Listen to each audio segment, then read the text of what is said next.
I'll start at 3 because we all know what 1 and 2 are. I think they go Trey Lance. I don't think you spend all that draft capital to move up and draft Mac Jones. With the third pick in the 2021 NFL Draft, the San Francisco 49ers select Trey Lance. Number 4, I think the Falcons take Kyle Pitts. Fourth pick in the 2021 NFL Draft, the Atlanta Falcons select Kyle Pitts. Number 5, I'm going to go Jamar Chase. With the fifth pick in the 2021 NFL Draft, the Cincinnati Bengals select Jamar Chase. Number 6, I've got the Dolphins taking Jalen Waddle since Jamar Chase goes off the board. With the sixth pick in the 2021 NFL Draft, the Miami Dolphins select Jalen Waddle. I think Penei Sewell then goes to the Detroit Lions. The Detroit Lions select Penei Sewell, tackle, Oregon. Somebody's feeling awfully proud of themselves today. If you care to guess who, I'll leave that up to you. But no, Christian went 7 for 7 out the chute in the draft yesterday. Got 11 first-round picks correct. I got 7 total, but 7 for 7, pretty remarkable run there for Christian Gokel coming out the chute. Ben, how did you do? I know we had you do your first round. Did you get 7 to beat me? No, I didn't get that many because listening to some certain sources, Kevin, I was like, okay, Atlanta's gonna go quarterback, and when they didn't, it kind of pushed everybody back a tad. So if I would have just listened to my sources, I would have just been like, oh, they're gonna go with Kyle Pitts. But I mean, people need to calm down about the Trey Lance stuff. It came down to Trey Lance and Mac Jones. They went with Trey, but I think the first round was that top 10 was crazy. And, Mac Jones did end up going. But, yeah, I mean, the first round is about as intriguing of the draft as it's going to get. I know we got the rest of the draft to get to today. But, yeah, Kevin, you got 7 of the top 10, right? No, I got 7 of the first round correct. I got only got 3 in the first 10 right, but I got a lucky streak of 12, 13, and 14 all correct. And then a couple later, the Najee Harris to Pittsburgh, I got right as well. So that was my 7. I think Cody got 5 right in the first round. So I'll go through and check mine again. But okay, like I said, them sources kind of messed me up starting number 4. It happens. So we look back at the first round, specifically here, Jacksonville and the Falcons. But BJ, what a time for you to come back on the show here. Trevor Lawrence, we knew was going to go number 1. Obviously, talk about that pick, and then to follow it up with Travis Etienne, which to me, surprisingly today, at least from the geniuses and draft experts on social media, not as big a fan of that pick around social media for whatever reason. I don't get it. Yeah, I think you talk about those picks together, obviously, not only because they're both first-round picks and superstar college players, but I think you took Lawrence as kind of the foundational future of your franchise, and you took Etienne to be a playmaker, but to also help Lawrence's transition into that role. I think this is, an exciting time to be a Jaguars fan. You are nationally relevant. You are a focal point right now. And granted, you're in the off season, but everybody's talking about the Jaguars, a lot of momentum, a lot of energy. Trevor Lawrence is one of the most successful, proficient college quarterbacks ever. The pundits, the scouts, one of the best prospects ever, and he's in Jacksonville. And it was a bad year last year. People forget you won the first game and then you lost every other game. But it's a totally different vibe right now. There are expectations in Jacksonville, and maybe that's not fair right away. But I will say this. Hold on. Before you continue, are you wearing your Jag shirt today?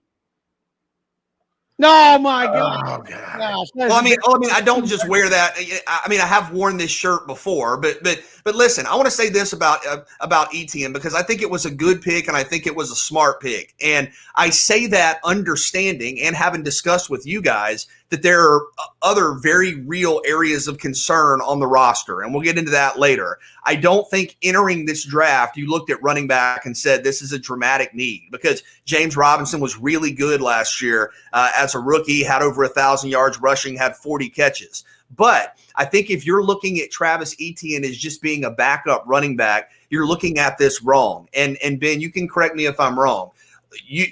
You are now building around Trevor Lawrence. He is the most famous player in the history of your organization. He's never played it down. He gives you a lot of people think a guy that could maybe get you into the playoffs in year 1 and year 2. You have got to do everything you can to make him successful. And if you look back at Trevor Lawrence's career at Clemson, Travis Etienne was right there every step of the way. Etienne was instrumental in Clemson's success, obviously, but in Lawrence's individual and personal success. And I think if you're Trevor Lawrence and you're going to deal with high expectations, a lot of pressure, everybody's looking at you, everybody's talking about you, what helps that transition? Having your guy right there, having the best playmaker that's been a superstar right there with you, 1-2, as the best players in the country, potentially having him right there in Jacksonville. And think about this, okay? I don't think anybody else on the roster and very few players in the league do. If you look at the yards per catch last year in Jacksonville's offense, DJ Chark is your number 1 receiver. He averaged 13 yards per catch. Travis Etienne averaged over 12 yards per catch last year at Clemson. So he is bringing a downfield element to your passing game that you may not have had last year. Again, Chark was at 13. Keelan Cole averaged 11. Laviska Shenault averaged 10. Chris Eifert averaged 10. James Robinson averaged 10. Travis Etienne averaged over a dozen yards per catch. He had 2 100-yard receiving games at Clemson. So I think he's going to be in the mix as a running back. Yes, I think he'll get touches, and he's very proficient in that regard. But I think about Reggie Bush when he came out. Think about Alvin Kamara. I think he is going to be a big-time focal point in the passing game, and I think that's only going to help Lawrence's transition into this role. I mean, Jaguars Nation need to sit their behinds down. The audacity to be able to come out talking about what they shouldn't have got with the second first-round pick. Please sit down. I mean, because the whole thing about it is the goal is to build around your franchise. That's why Kyle Pitts went number 4, to build around Matty Ice. That's why Travis Etienne, because if Trevor Lawrence was one of the most successful players who ever played at Clemson, well, the guy standing next to him had to have something to do with it. Travis Etienne is the greatest running back in ACC history. Trevor Lawrence ain't even the greatest Clemson Tiger of all time. That will go to Taj Boyd, then Deshaun Watson, then Trevor Lawrence. But I do agree, BJ, when you talk about you got to add pieces around your offense because you got so many needs on defense. You've added some guys in the offseason, but I mean, in free agency, but yeah, you got a chance to get Travis Etienne. People talking about, oh, you could have waited to get him. No, you couldn't have, because the thing about it is Najee Harris came off, the Travis Etienne come off. I think what happens is you want to be able to have a guy who's learning with a guy who they're coming from the same place. Travis Etienne's instant offense. While Trevor Lawrence is trying to figure out what he's doing in the offense, dump it off to Travis Etienne. Let him go out there and do what it does. And I think what happens is, Kevin, when you start looking at it, one, Urban Meyer is not trying to overthink this.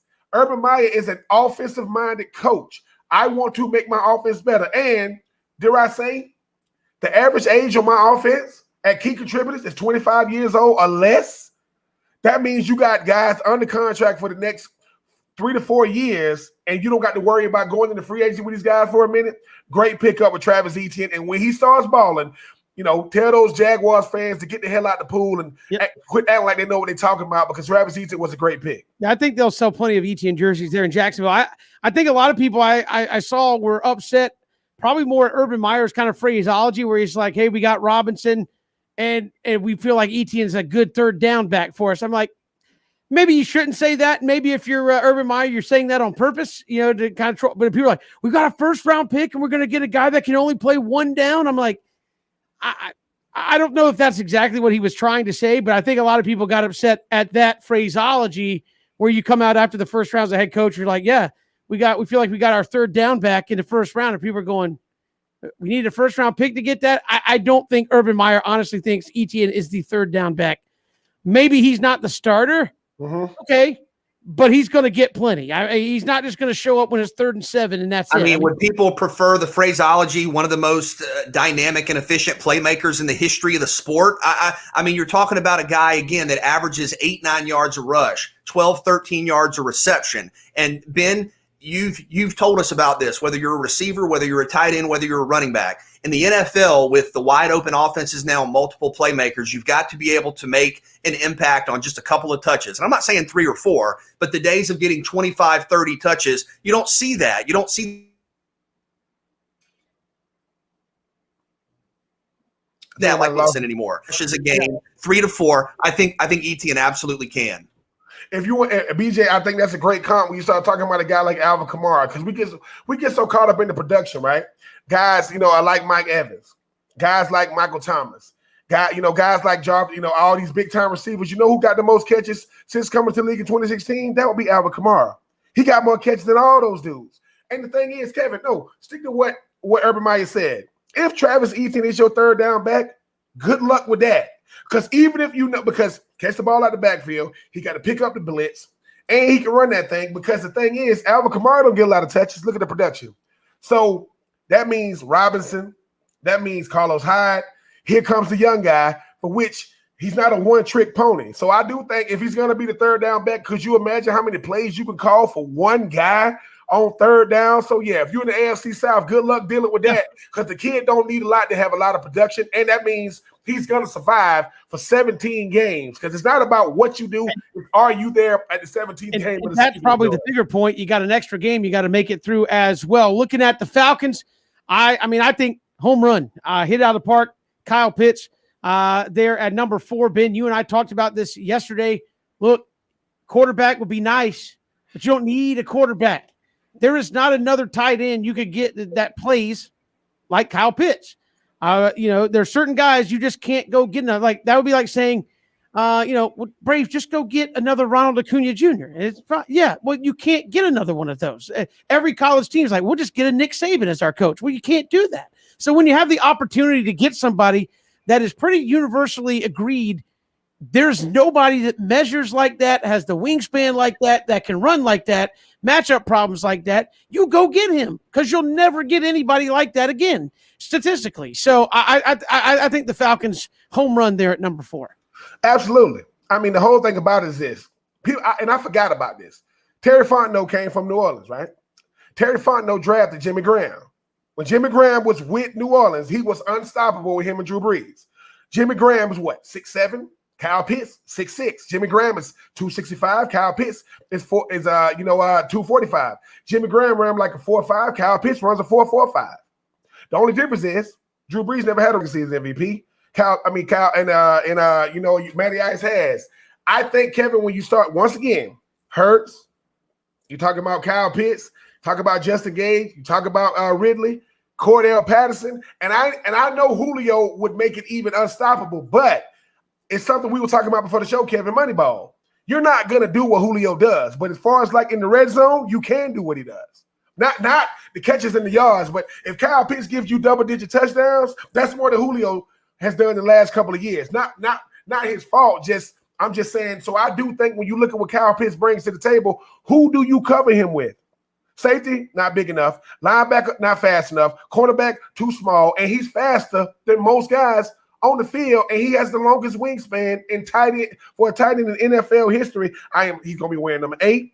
He's gonna be looking clean out there. The boy's he's built for this, and I'm just happy at the fact that Matty Ice, one, they putting all their faith in Matty Ice. 2, Matty Ice got a 6'6", 4.45 tight end. Where do they do that at? In Atlanta. Terry Fontenot goes, dude, if this gonna be my first pick, it better be a good one. You know who welcomed the first people to welcome Kyle Pitts? That would be the Atlanta Braves. They put a picture of Ronald Acuna. I'm pretty sure Ronald Acuna didn't welcome him, but they said welcome to Atlanta. So now Atlanta has Trae Young, Ronald Acuna Jr. Now they got Kyle Pitts. I like the direction, and Terry Fontenot, so far so good. He did not mess this up, Kevin. He listened to the speech. He probably didn't, but he should have. He did. He listened to our motivational speeches yesterday and didn't go astray. We'll come back. Hey, there's just so much to get to with what happened in the first round last night. We'll try to hit on a bunch of topics here the next little bit. Hit us up on Twitter at Pigskin Radio. Take your calls, 912-342-7184. Also streaming live on Facebook, YouTube, and Twitter. It's 3 and Out all across the Southern Pigskin Radio Network.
Great to be here with you on this Friday. Kevin Thomas, BJ Bennett, Ben Troop. Thanks for being with us all across the Southern Pigskin Radio Network. Just so much happens in the course of a draft, and it was no different last night. I mean, so many storylines out there. We'll try to hit on as many as we can here in the next couple of segments before we start looking ahead to, obviously rounds 2 and 3 coming up later tonight. But number 3, we thought that would be where the draft kind of took a twist there for the quarterbacks, and it was Trey Lance, not Mac Jones, at number 3. How surprised were you that the 49ers, and apparently we saw some stuff during the draft where it's like the 49ers like made the pick and didn't tell anybody in the room kind of how it was going, but Trey Lance at number 3, how surprised were you there? I'm rooting for Trey Lance, but I don't know what he does that kind of separates him from Justin Fields. I think Fields' second best quarterback in this class after Lawrence. I thought that pick would have made sense. I think Lance is talented. I'm excited for his opportunity, and a lot of people. I'm not an expert on the scheme fit, Ben. I'll defer to you there. A lot of people talk about it being a great fit. I'm looking forward to watching him play, but I thought Fields would have been a great pick there. I mean, BJ, it does come down to fit. And sometimes, too, I mean, let's not act as if players don't either benefit or get hindered by the players that came before them. I mean, Trey Lance got to go number 3 because Carson Wentz, not too many years removed, got to go number 2. We're not too many years removed from Dwayne Haskins going like top 12 or 13 and not panning out with the Washington football team in a very, very similar offense. So I think what happens is Kyle Shanahan said, all right, I got 2 guys, Mac Jones, Trey Lance. They both played 17 games. I want to run the read option. Can I do it with Mac Jones? Like, I cannot do it with Mac Jones because he lacks mobility. So Trey Lance was the guy. And Trey Lance has been talked about a lot. They had like 2 or 3 pro days with him. And I think Kyle Shanahan wanted him, and I think John Lynch wanted somebody else. Well, go with the head coach, because if John Lynch, who's the GM who's supposed to pick the players, if he gets them and it doesn't work out, they're going to be looking at him. But I still think Trey Lance is going to play behind Jimmy Garoppolo. I think that when we start getting caught up in, they took too much, every last one of these guys were good enough to go at the positions they went at. I know it was supposed to be Mac Jones because he did it at Alabama. But when you start breaking down his tape, you saw a lot of couldn't get outside the pocket. And I'm talking about the plays he didn't do well. They want to be able to have a guy get around the pocket. But I do think Trey Lance was the right pick. We're going to see if he pans out. But I think it was a smart move. Yeah, quarterbacks for the big storylines there for sure. BJ, a guy I know you really liked coming into the draft. A little surprising, I think, maybe as early that the Panthers passed on somebody else. But J.C. Horn there at number 8 out of South Carolina. I think that might have been the first kind of, was this a little early to grab him moment, and maybe that the Panthers didn't do something else. How surprised were you that he went 8? And obviously with the Falcons playing them in division, how big of a pick do you think that's going to be there for the Carolina Panthers? Yeah, I mean, I thought maybe Fields again there would have potentially made sense. But look, Horn is talented, physical. I mean, Georgia fans, all about him. This is a guy, obviously his dad was a star in the league. His measurables, extremely impressive, very instinctive defender. I love watching him play, Ben. To me, when you have defensive backs with his ability, they stand out on the field. So little surprise, but I think he's going to be a very good player. Yeah, sure. And again, I think you had another defensive back taken just the next pick. I know our own Cody Queen, big Broncos fan, was thinking, Justin Fields left on the board. Broncos have had quarterback issues.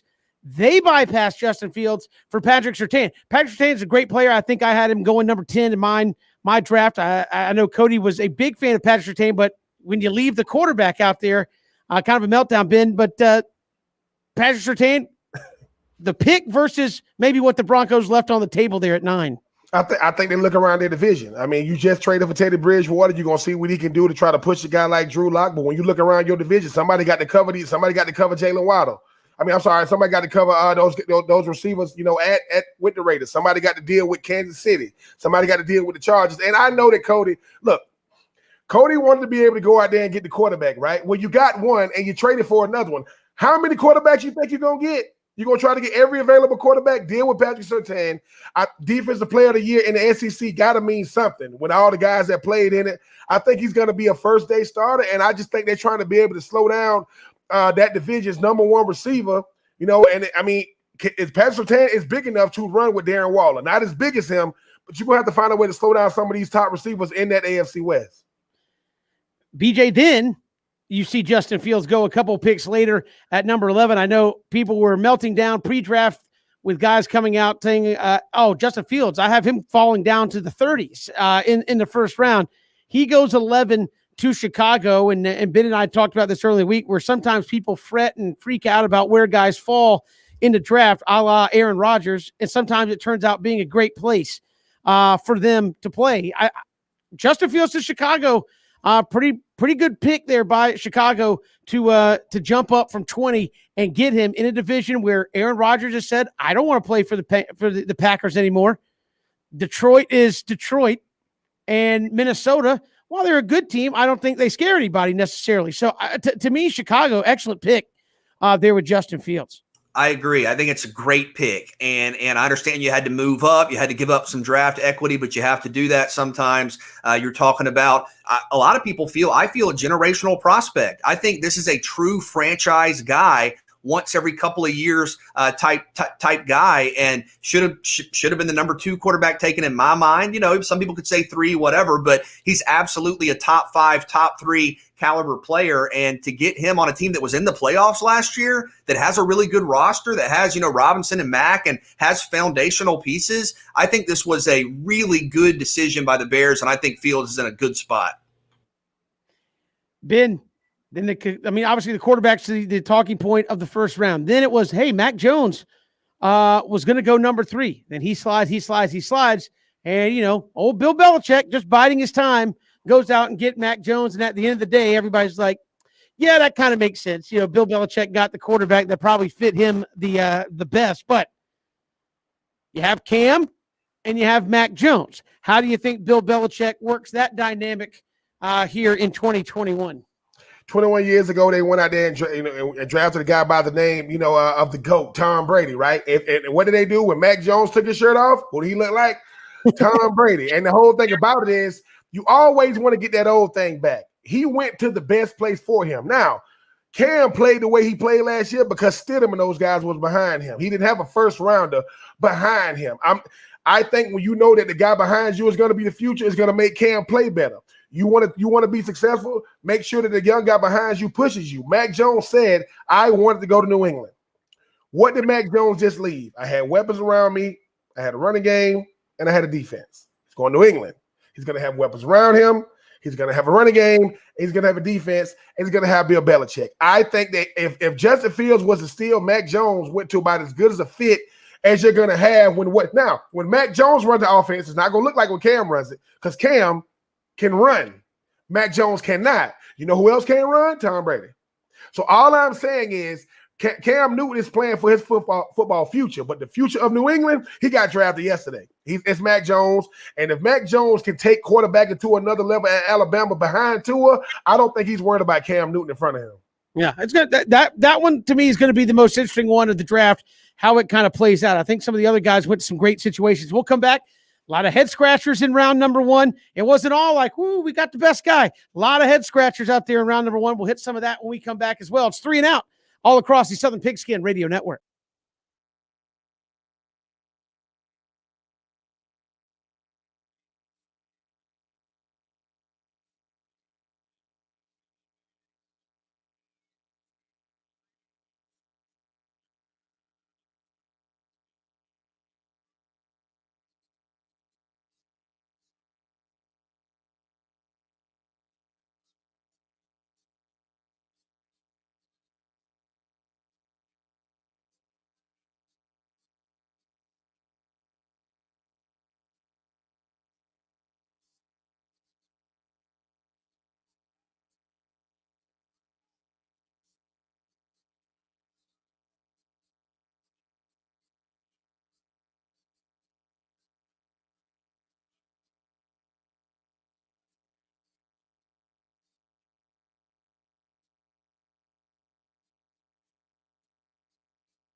Again, draft. It's what we got going on here on 3 and Out on this Friday. And again, we've got rounds 2 and 3 tonight, and then the remaining rounds on Saturday to finish this thing up. But a couple other quick notes, fellas, before we get into some of the kind of head scratchers of the first round.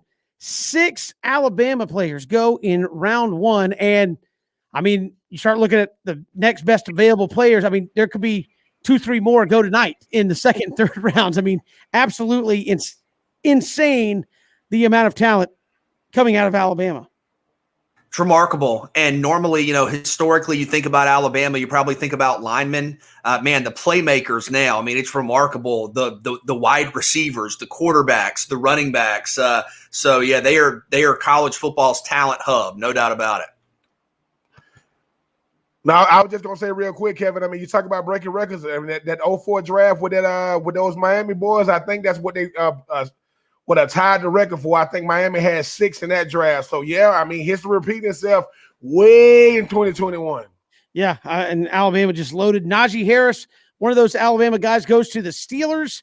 What a pick there, and certainly they've had great running backs the last couple of years. Been in there, well, just all over their history, not just the last couple of years, but Najee Harris with Ben Roethlisberger in Pittsburgh to go along with some of their receivers they have. What a great pick there by the Steelers.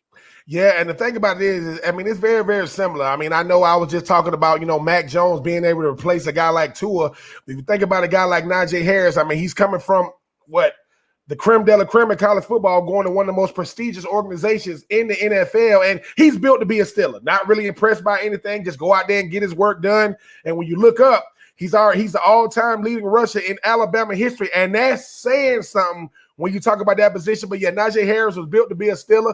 He's from the Bay Area. The guy went from a place that had big buildings to a place that had no buildings. Now he's back to infrastructure. I'm happy for that young man. And there was a lot of head scratchers as well there in round number 1. There's always going to be that where teams see value in guys that maybe the prognosticators don't.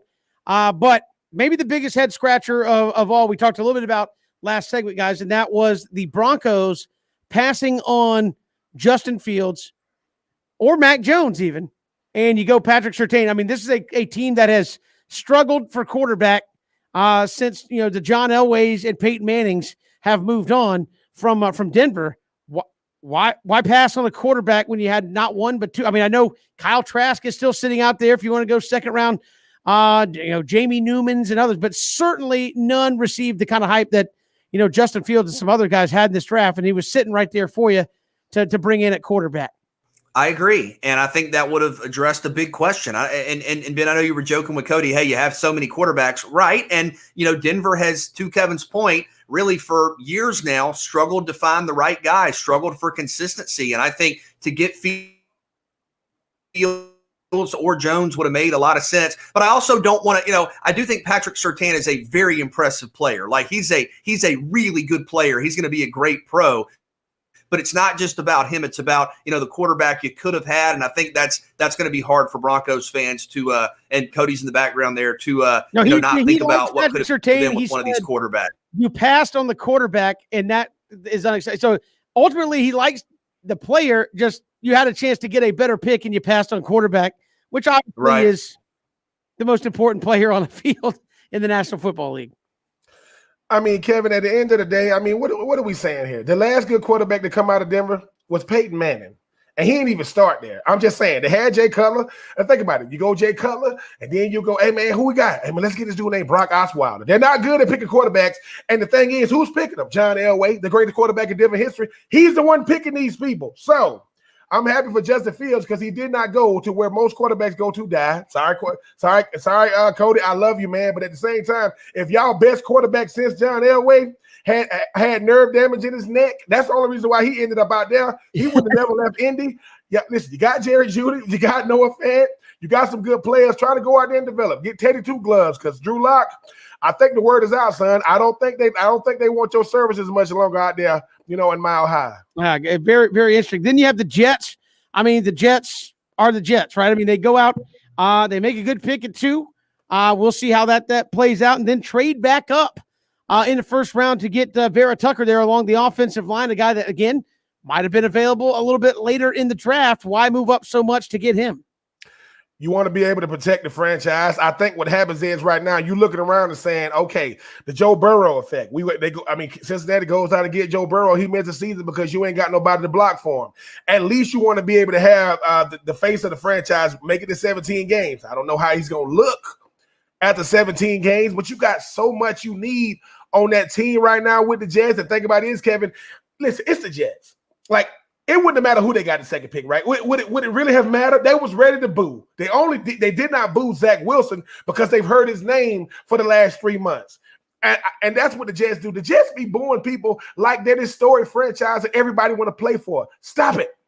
I mean, I get it. They boo the commissioner and they boo their pick. I just think they're trying to keep him upright because outside of Florida DBs, playing in their secondary, I don't even know who played for the Jets anymore outside of Michael P. Ryan. And I only know that because he played in Florida. I don't know who else even plays for the Jets right now. And speaking of, I know it wasn't necessarily one of the talking points, but I did watching the draft last night. You talk about fans and just kind of sitting back and the reaction you get when the Giants picked Kadarius Toney and you saw the fans just kind of stand there blank face like – I thought it was amazing. Like, did you not? I mean, again, you could not be happy with the pick, but you're just like, it's like you went out there and said, "We just drafted Joe Smith, Wyoming." Oh yeah, I did. Like the fans at the draft were standing. They didn't boo. They didn't scream. They're just like, Kadarius Toney, huh? And that was it. Like, the nerve. I mean, the audacity of the. I mean, okay, I get it. You guys have had relative success back in 2011, like 2007, 2011, I get it. Daniel Jones looked like the clone of Eli Manning. They look exactly like. Saquon is going to be back, Evan Ingram, and then you go add Kadarius Toney. I get that you want certain people, but you're just there to watch. You don't control who they get. This notion of, hey, man, we got a dude named Kadarius Toney. Yeah. Have you ever seen him play football? When you think about what the draft is for, it's about guys that started one way in college, ended up another way, and they became a true, player in what they do. Kadarius Toney went from a one-trick pony to being, right out on the outside looking into being a 1,000-yard receiver at Florida. He only didn't get it because he didn't play in the pole game. So you Georgia fans, y'all ain't got nothing to say. Y'all don't get 1,000-yard receivers. But I think it was a great pick because once again, they're going offensive. You get the big tackle out of Georgia last year.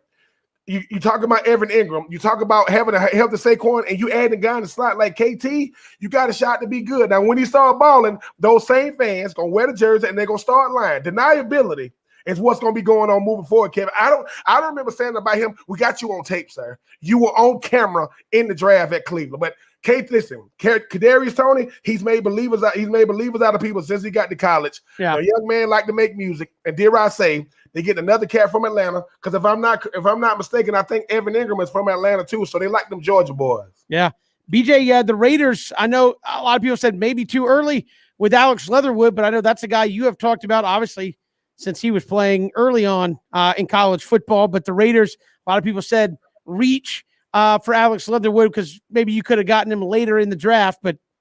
I that's actually one I don't scratch my head. I'm like, offensive linemen are good offensive linemen are good offensive linemen. It's like pitching. Go get them and add them too. But I know a lot of people are looking at Leatherwood saying it might have been too early.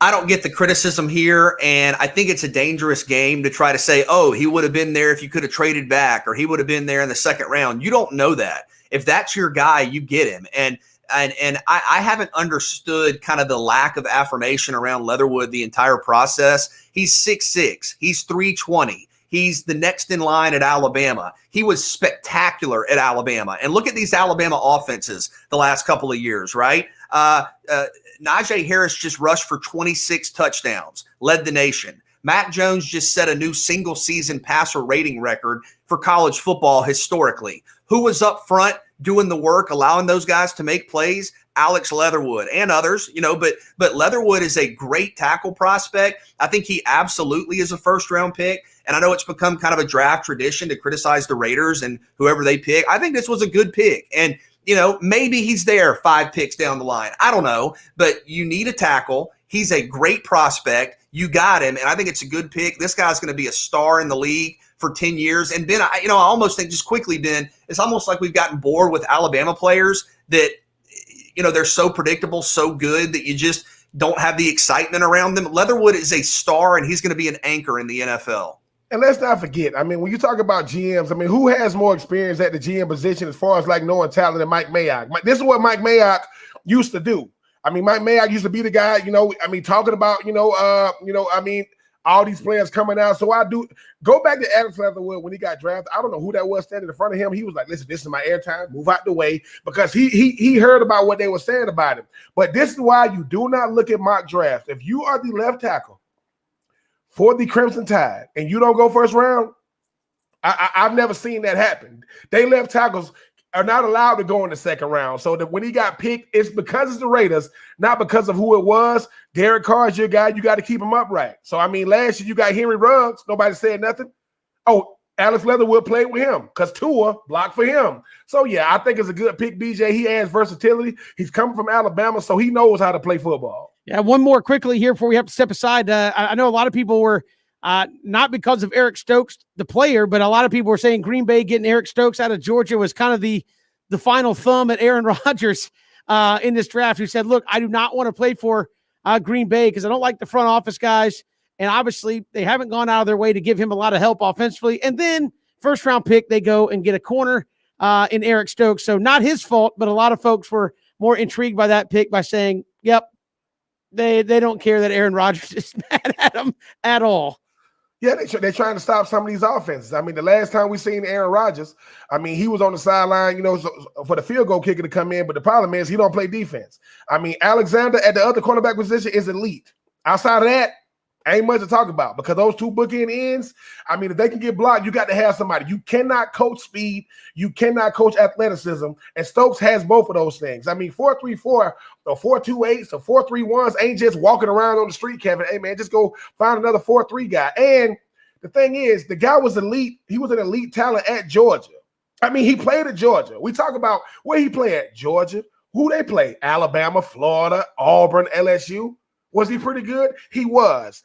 And he's really, really fast. I think you pair him with Alexander, you got a chance to be real good. But if everybody thought that Aaron Rodgers watching the draft said I need something to make me stay, oh, he long gone now. See, this is why he up out of here, because they give him everybody but his help. He is the reigning MVP without help. Just imagine what he can be with help. But maybe that's why Denver didn't get a quarterback. Who knows, Cody? It might be Christmas might come early this year. Who knows? We'll see.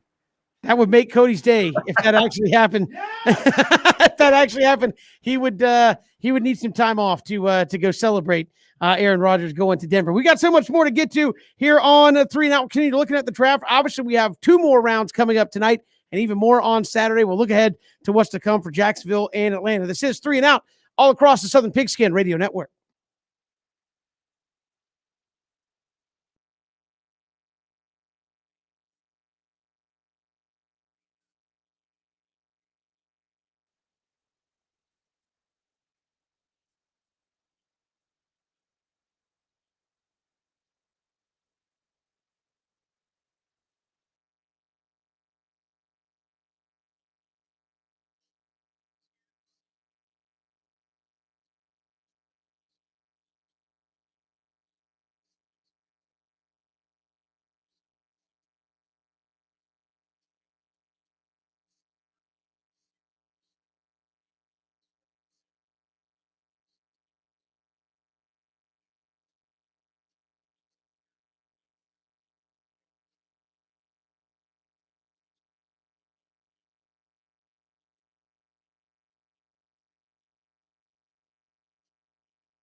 Good to have you along here on 3 and Out. We've got Braves coming up later tonight with the Braves and the Toronto Blue Jays. Not in Toronto, though, down in South Florida.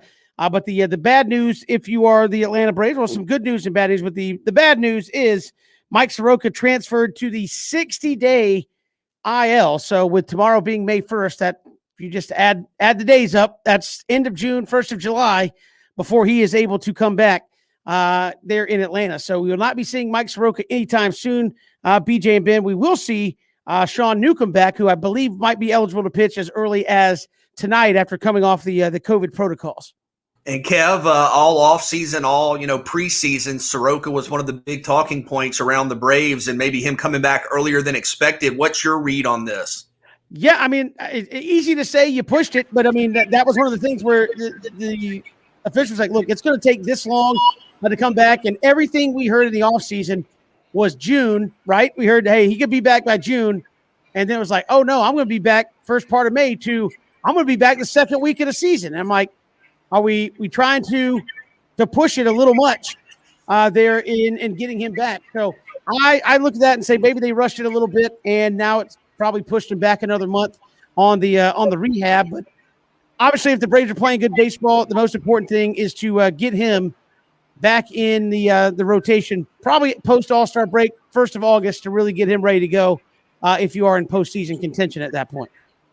But I think what happens is too, when we start hearing about somebody coming back from injury, the one word we fail to realize is potentially. We leave that word out. Potentially, he could have been back by now. But Kevin, I look at it different. I think it just shows that the Braves don't need him right now. They winning. It's not like they in panic mode. It's not like they ain't playing good baseball. I know they're gonna have the ebbs and flows. That's a good thing. It's almost like if they needed him right now because they just falling off a cliff, which I don't think you can this early in the season.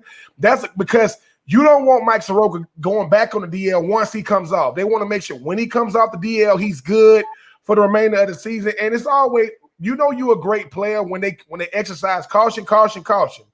And I know the fans don't want to hear it, but if he comes out there and then he goes back on the DL, they're gonna be like, why did he take him off? So just give him another month.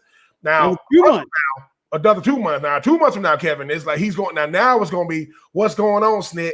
Like, come on, man. But I do think that you're going to always exercise precaution. I mean, that injury is hard to come back from in sports, period. Not so baseball, I can only imagine. So, yeah, I do think they exercise the caution. He don't like it, but at least they go ahead and say it's done.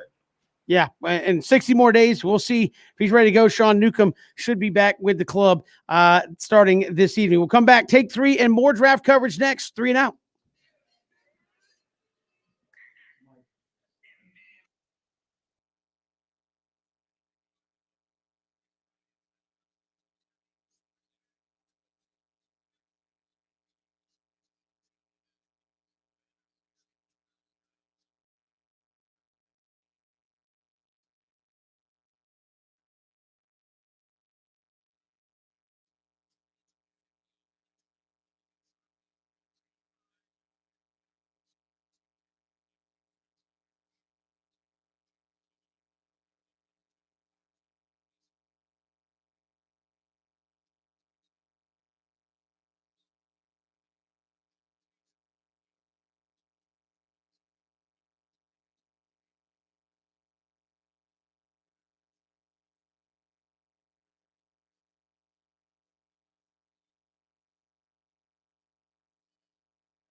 Welcome back. Hour 2 here on 3 and Out, all across the Southern Pigskin Radio Network. Kevin Thomas, BJ Bennett, Ben Troop. Thanks for being with us. A lot of draft talk to get to here on the show. Did want to mention we ran out of time there in hour number 1, but congrats to Jamin Davis going to the football team in the first round last night out of Long County via Kentucky. So congratulations to that young man.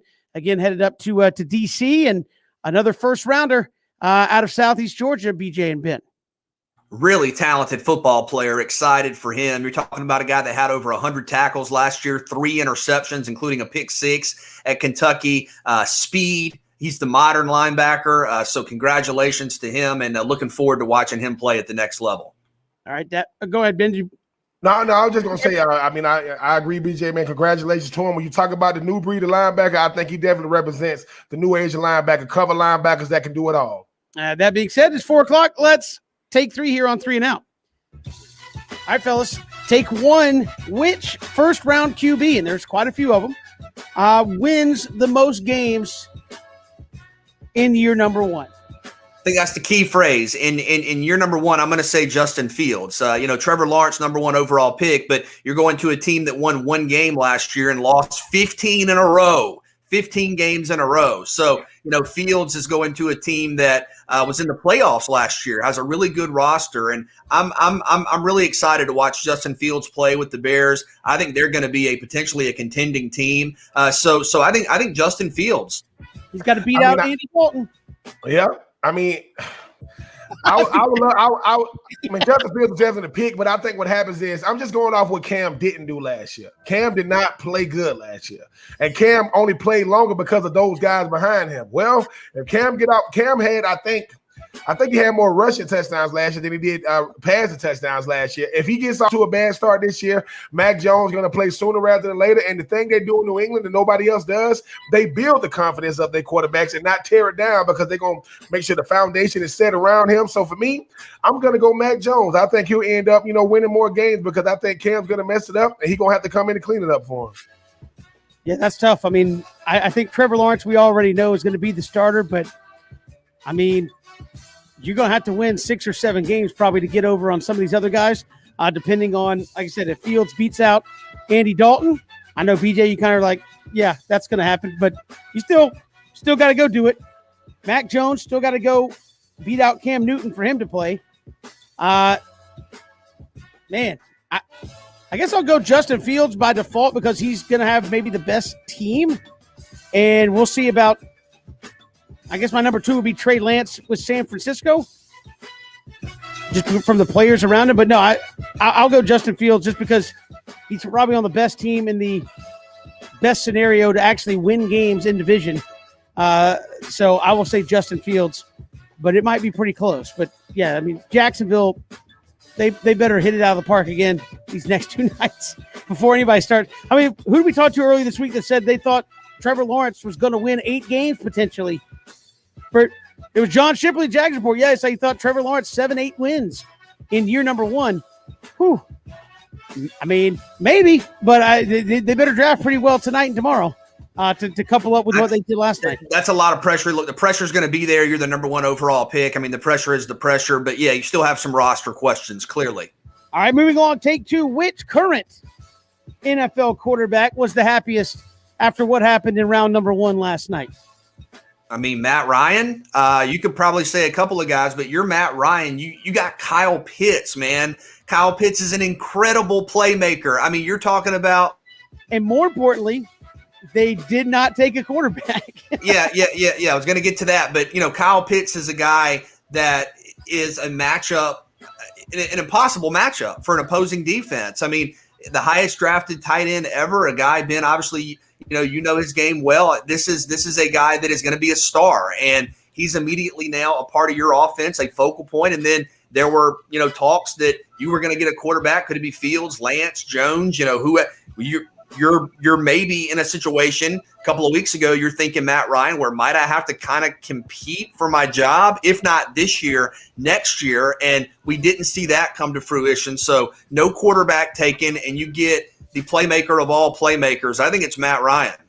For me, I think it's Tua. I mean, because the whole thing about it is everybody kept saying, I mean, Tua might have played too early last year, and you heard a lot of rumblings that Miami may be back in the a quarterback sweepstakes. And for people who thinking that's crazy, well, Kyler Murray got Arizona a year after Josh Rosen got there. Haven't heard from Josh Rosen since. I think Josh Rosen has been on a different team every year since he's been in the NFL. So I think it's going to be Tua because it shows, one, that they care. They think he is the future. They gave him a weapon in Jalen Waddle to go along with Parker and those guys. But a close second, though, might be Teddy Bridgewater, because right now he's playing for his NFL life. I mean, just to stay in the league, and they didn't bring in a different quarterback. I think Teddy Bridgewater said, "I can beat out Drew Lock, but I can't beat out a first round pick." So Teddy Bridge number 2, but Tua number 1. Yeah, a little different take. Maybe it's Aaron Rodgers who said, "Yep, I made a pretty good decision to let that leak out yesterday.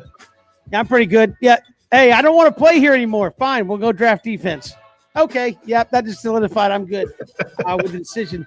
That leaked out there. All right, moving along. Take 3. Who finishes with more total draft picks, Florida or Georgia? It's going to be close, and right now the Gators with the lead. I think Georgia, maybe 1 or 2 more when you think about some of the linemen. And look, the projections are like impossible. I mean, I think it was maybe you, Kevin, that said earlier in the show, once you get past 8 or 9, who knows? I mean, projecting the the second and third round, much less the 4th, 5th, 6th, 7th round, is literally impossible. And Cody's probably working on a 7-round mock draft for 2022 right now. But he's actually remocked rounds 2 and 3 for tonight. So of course, right. So it's really difficult to do, and it's hard to know. Is a guy going to go 5th round? Is he going to go 6th, 7th? Is he going to be a free agent? But I think Georgia might have 1 or 2 more when you think about the guys that are out there. And again, no guarantees. But I think Georgia could end up with maybe 6, 7, maybe 8 potentially. Now, here's a question. Do you count Jamie Newman as a pick for Georgia? No. Georgia definitely is not going to count as a pick. I'm going to say it's probably going to be Georgia, and for Georgia's sake, they're going to want it to be, because the whole thing about it is everything comes back to recruiting. Everything comes back to perception, right? Georgia got all the 5 stars. They're going to have – the only people who have more 5 stars than them is, Clemson and definitely Alabama. Now, right now, BJ, you said Florida's up 2-1, and the guy Kadarius Toney, who no one even knew where he was going to be when he first got to Florida, he ends up going. So we got the 4th pick and the 20th pick. Azeez Ojulari is very, very surprised that he didn't go first round, because if Florida ends up having more than Georgia, people are going to say, is it stars or development? Because that's what you hear, right? Coming out of these situations, they say they develop better at Florida, but obviously they got better talent at Georgia. I just think that for Georgia's sake, they're going to want to have more, because BJ, I'm trying to tell you that's going to be the new thing. Okay, who's coming out the thing? Because Georgia got some good players left. So does Florida, but at the end of the day, I was going to say Ojulari's probably going to go in the first couple of picks, and Tyson Campbell potentially. Yeah, and the thing is, I mean, Trevon Grimes is going to go, Marco Wilson's going to go, but I think for Georgia's sake, yeah, I think it's going to be Georgia though. But this is the thing. What if it's close? What if it ends up being 8-7 or 7-6 or something like that? You're going to start saying that's why Dan Mullen feels as though what he does works in Gainesville, and that's why Kirby Smart is obviously working in Georgia. But Florida is up 2-1. That's not gonna remain there very quickly starting in the second round though. Say that again. Christian was speaking to me off the side. What? Say that again. It's Kirby Smart, 1st rounders, Dan Mullen, 3 1st rounders at this point. Okay. See, you guys are going to go back and forth on this. There's always a metric you can. Who had the most receivers drafted last year in the 2020 draft? That would be Florida. See, that's what I'm saying. Just to confirm, we're now doing draft smack talk based on how many. I mean, okay, I get it. I'm just saying that's kind of a new level of smack. BJ, do you not understand that everything in this show, like the center of this show, is Georgia, Florida? Like everything can sort of like expand out from there, and we can encapsulate a bunch of different sports. But when it comes back to it, the heart, the core, the center of this show is Georgia, Florida. I understand that. All I'm saying is, for my favorite team, I'd rather have fewer top draft picks, because that means the proven production is returning, not going to the next level. Forget all that nonsense. At the end of the day, get out of here. I mean, Christian is a Georgia fan, but Christian is going to be able to start enjoying Falcons football again because of a Florida Gator. It's okay. It happens. It happens. It does. Craig, well, I know you said no, and I agree with you, but do we know, like, if Jamie Newman gets drafted, is it going to say Vanderbilt? It's Wake Forest. Wake Forest. I mean, they changed his hell out of the Senior Bowl, dude. Okay. The hell That's out fine. of here. No, I wasn't saying that. I agree. Okay, but with hold on a second. I got to ask Ben a question. So Ben, as a Gator fan, would you rather Tony and Trask and Pitts be coming back next season? They can't stay forever. Of course, as a fan, no. That's not fan. That's selfishness. So the selfishness of me, absolutely, I want to come back. That's not being a fan. That's being selfish because at the end of the day, it's like the Falcons. It's not their money. It's our money. You can take our money. You need to come back and play. No, I have nothing to do with Florida anymore. Nothing to do. But the selfishness of me, I want to come back. But the fan of me, you need to get the hell up out there and get your money, man, because you've done all you can do at this point. That's take 3. We do it every day at this time. We'll come back, have a little fun with the draft. Christian and I and Cody and Oh my goodness. BJ had a little draft watch. It got a little crazy, but we got the reaction when Kyle Pitts was selected, and we got Cody's reaction when they didn't take Justin Fields for the Broncos. We'll get to that when we come back. It's 3 and Out on the Southern Pigskin Radio Network.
Good to have you along here on 3 and Out, all across the Southern Pigskin Radio Network. Kevin, BJ, and Ben. Glad you're with us on this Friday. Of course, rounds 2 and 3 tonight with the draft. But the hype going into the draft is just incredible. And part of the fun of the draft is like the reactions to the pick. Is like it's either the best player that's ever played football you just drafted, or it's our GM's an idiot and they need to be fired. And why are we picking this guy? Just great reactions last night from the crowd to the various picks. Always makes the draft fun, in my estimation. Christian, I know we were going through it last night, pick by pick, and you could just see the like what are they melting down about with their picks. And we mentioned it with Kadarius Toney when the Giants picked him, and all the Giants in that little the square, the stall, whatever they had him in. All the Giants in the little stall. All the Giants, they're like. So I love the reactions on draft night. But just set it up for people. Like, what were we doing last night? Yeah, we did online draft watch party last night where we were just sitting around and had a conversation for streaming online for folks. We kind of reacted pick to pick.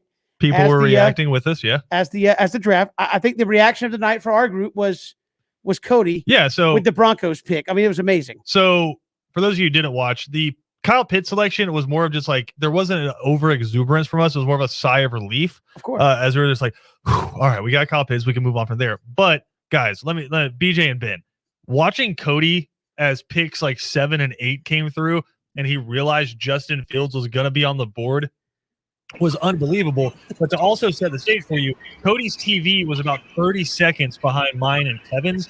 So we were getting all of the initial reaction first. So we had all that going on. So we have some audio from the like 30 seconds or so before the pick came for the Broncos. He's messaging me. Stop messaging me. Don't tell me what it is. No, she just said Justin Fields. What in the world? This is what he thinks it's Justin Fields. I'm not even showing the pick in yet. Baby! Oh no, Cam messaged me this. Oh, you were thinking it was official. No. Come on, don't tell me. He's doing it right now. Don't tell me. Stop. Stop. Don't do it. It's not funny. It better not be Mac Jones. It better not be Mac Jones. Dude. It better not be. It better not be. Let's see.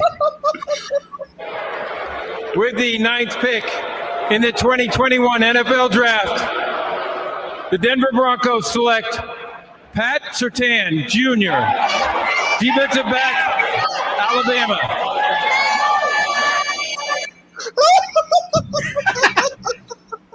Cody got up and walked off. The Broncos took Patrick Surtain.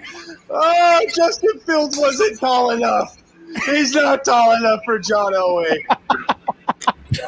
Hey, that was great. Cody got up and walked off, BJ. Couldn't take it. Man, I think Pat Surtain's a really good player. I mean, a lot of people were saying he might be the best defensive prospect in the whole draft, and you get him. Come on, Cody. No, but you passed on quarterback, and you need quarterback. Yeah, but it's not all that. But it's Cody's reaction before that, just freaking out that they got Justin Fields, and then he didn't actually get Justin Fields. Amazing. I mean, that's what makes the draft the draft. I like the fact that Cody goes, "Don't do this to me." Oh, they got Justin Fields, and then it's like, hey, we got Patrick Surtain. It's like, yeah, Patrick Surtain, like a really, really good player, like might be the best player. I don't care. I mean, that's what the draft really is. What Cody did is what the draft really is, Kevin. But you know what? I'm happy for Justin Fields. He don't deserve to go to Mile High. You want to go out there to that dump? Oh, no! My. All right. Well, that being said, that Kevin, crazy. We went through some stuff. We watched Kevin's 40 a few times. We had that up there because I mean, we only did 16 picks, and it took over 2 hours that we were on there. And so we watched Kevin's 40. BJ, we watched the video where Jim raced intern Raven and just ate it in the parking lot behind the studio. Yep. And you kind of got down in his face and laughed at him. So we actually broke that down into slow motion and really noticed something we hadn't seen before, which is the fact that he just like tripped on air. He didn't get his feet tangled up, like nothing happened. He like literally his legs stopped working and he ate it on the concrete. And so we watched that. But then PJ Zuko was in there with us as well, and this might have been the funniest moment of the night. This is about pick 13 through 16. PJ, we just hear his keyboard just clattering. We're like, PJ, what are you burning your keyboard up over there? He's playing World of Warcraft while he's doing the stream and watching the draft with us. So we go and find his streaming page and bring that up into our stream as we are live reacting to the NFL draft. And Kevin lost it because Kevin just found it immensely nerdy and amazingly humorous. And so we have some of the live reactions from moments of PJ playing World of Warcraft during our NFL draft live reaction stream. Waiting for people to mana up, and that's it.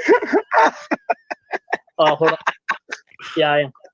Mana up. It's gonna have like the blue drip. It's gonna be like I'm mana sorry. up. I'm sorry, PJ. Like, I know you love this game, but there's like literally nothing you can say about this game that won't make me laugh.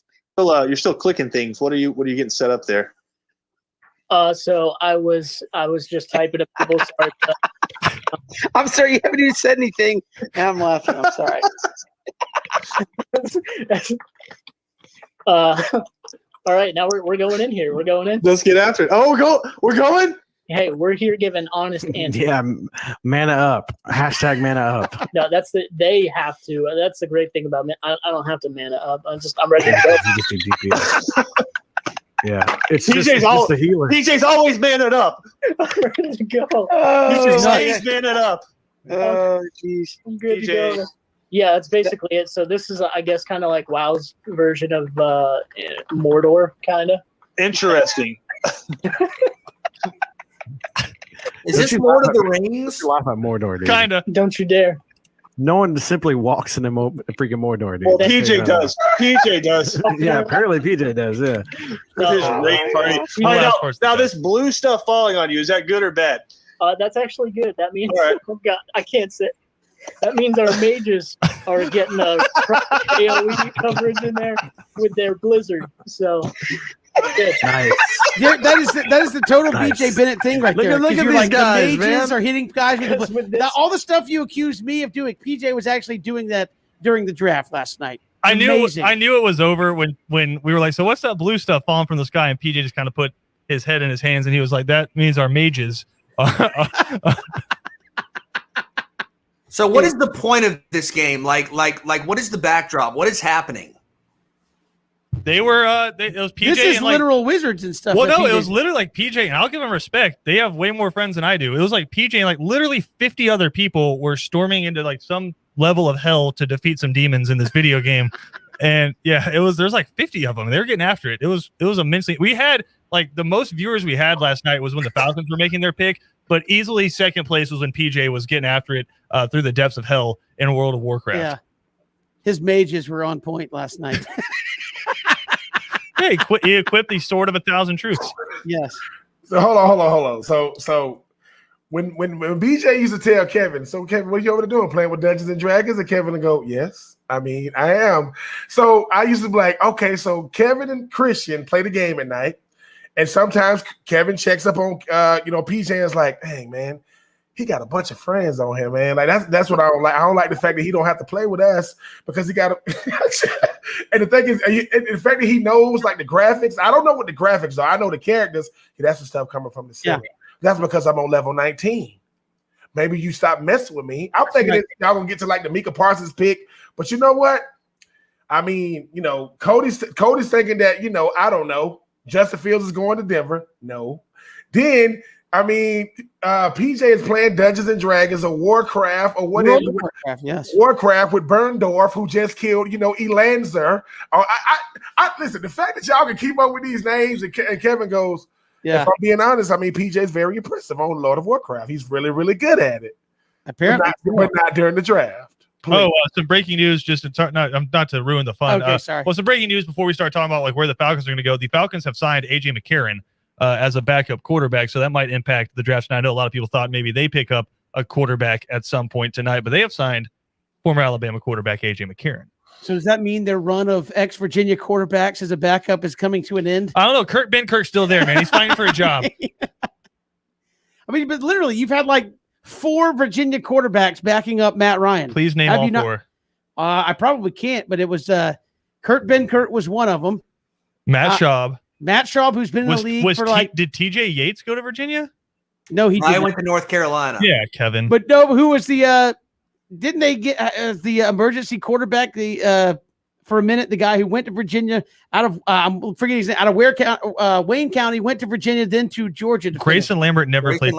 Okay, not even as the not even a little bit. Okay, I don't even know if he's ever been in Mercedes-Benz, Kevin. Okay, there was another one. Am I right? Another Virginia quarterback that was a Falcons. I think you might be hanging out here by yourself. I mean, you're thinking of Matt Schaub as two quarterbacks, I think. Maybe so. Maybe that's it. Matt Schaub made a couple of stints there in Atlanta. So he did.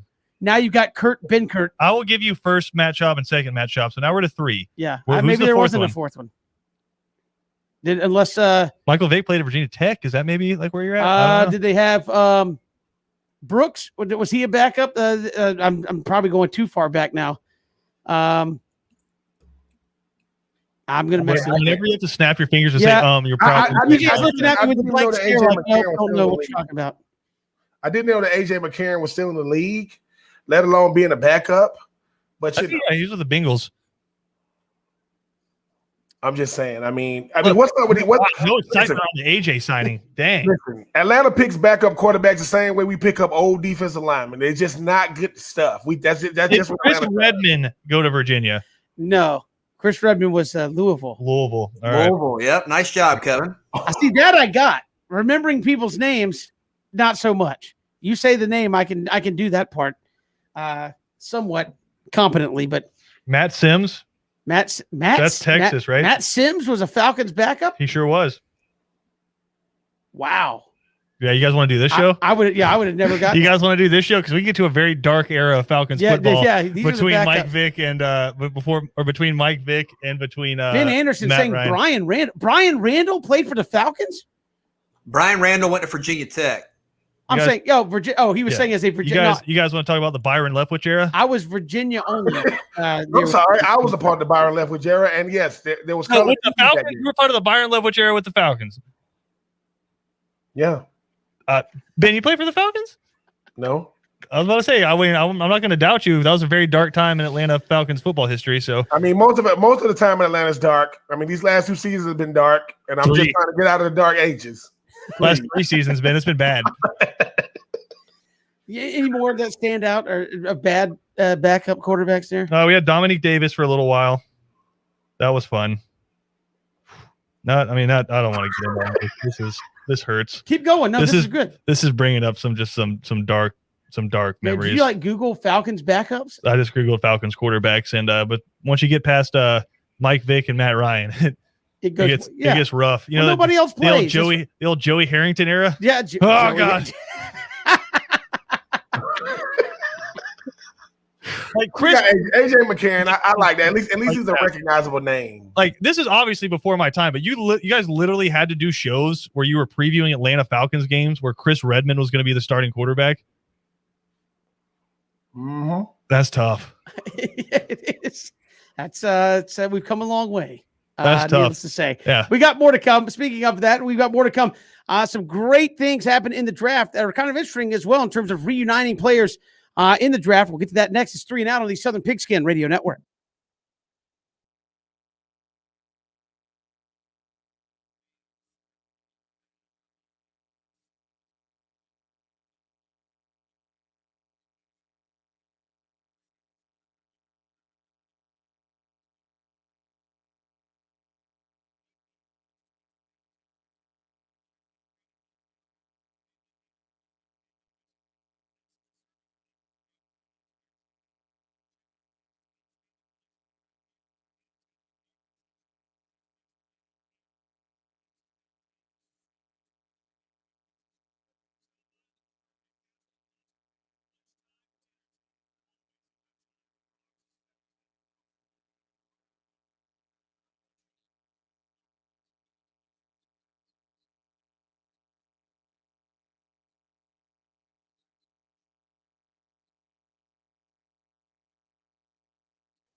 Good to have you back here, 3 and Out, all across the Southern Pigskin Radio Network. Kevin, BJ, and Ben.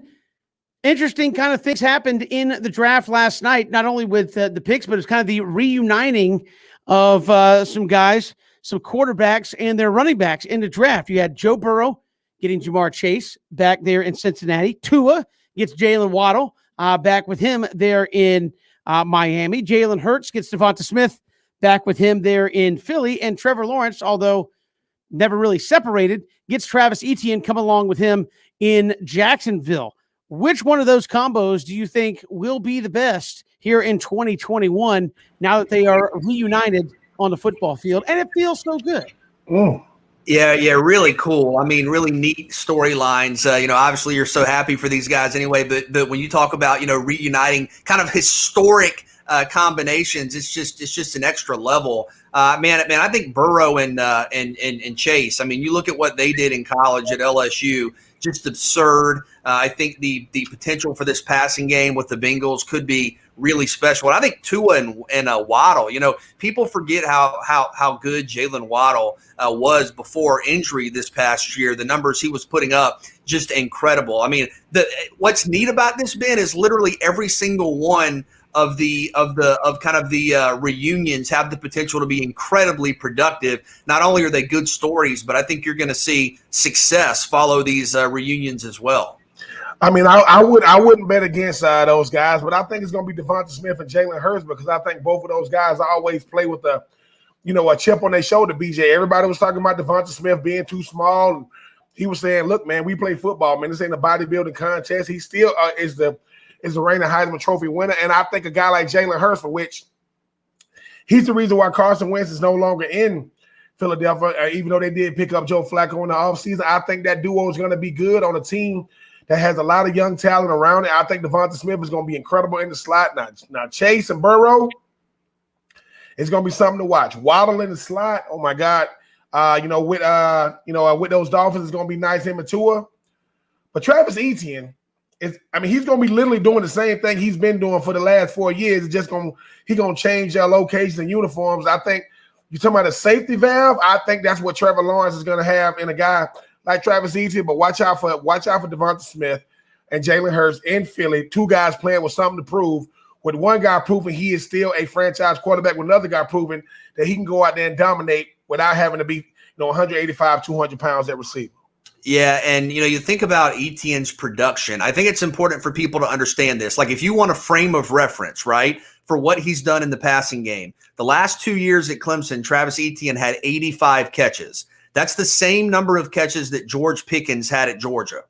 So Travis Etienne, for the second thing he does for his offense, at least when he was at Clemson, was having a number one receiver type production role in the passing game. So I think Etienne, yes, is going to help Lawrence transition into this spotlight role. I don't think he's going to be only, quote, a third down back. And again, I don't know that Meyer was being extremely specific with that. I don't know that he was saying that as if to insinuate that Etienne will only come in and do halfback draws on third and short.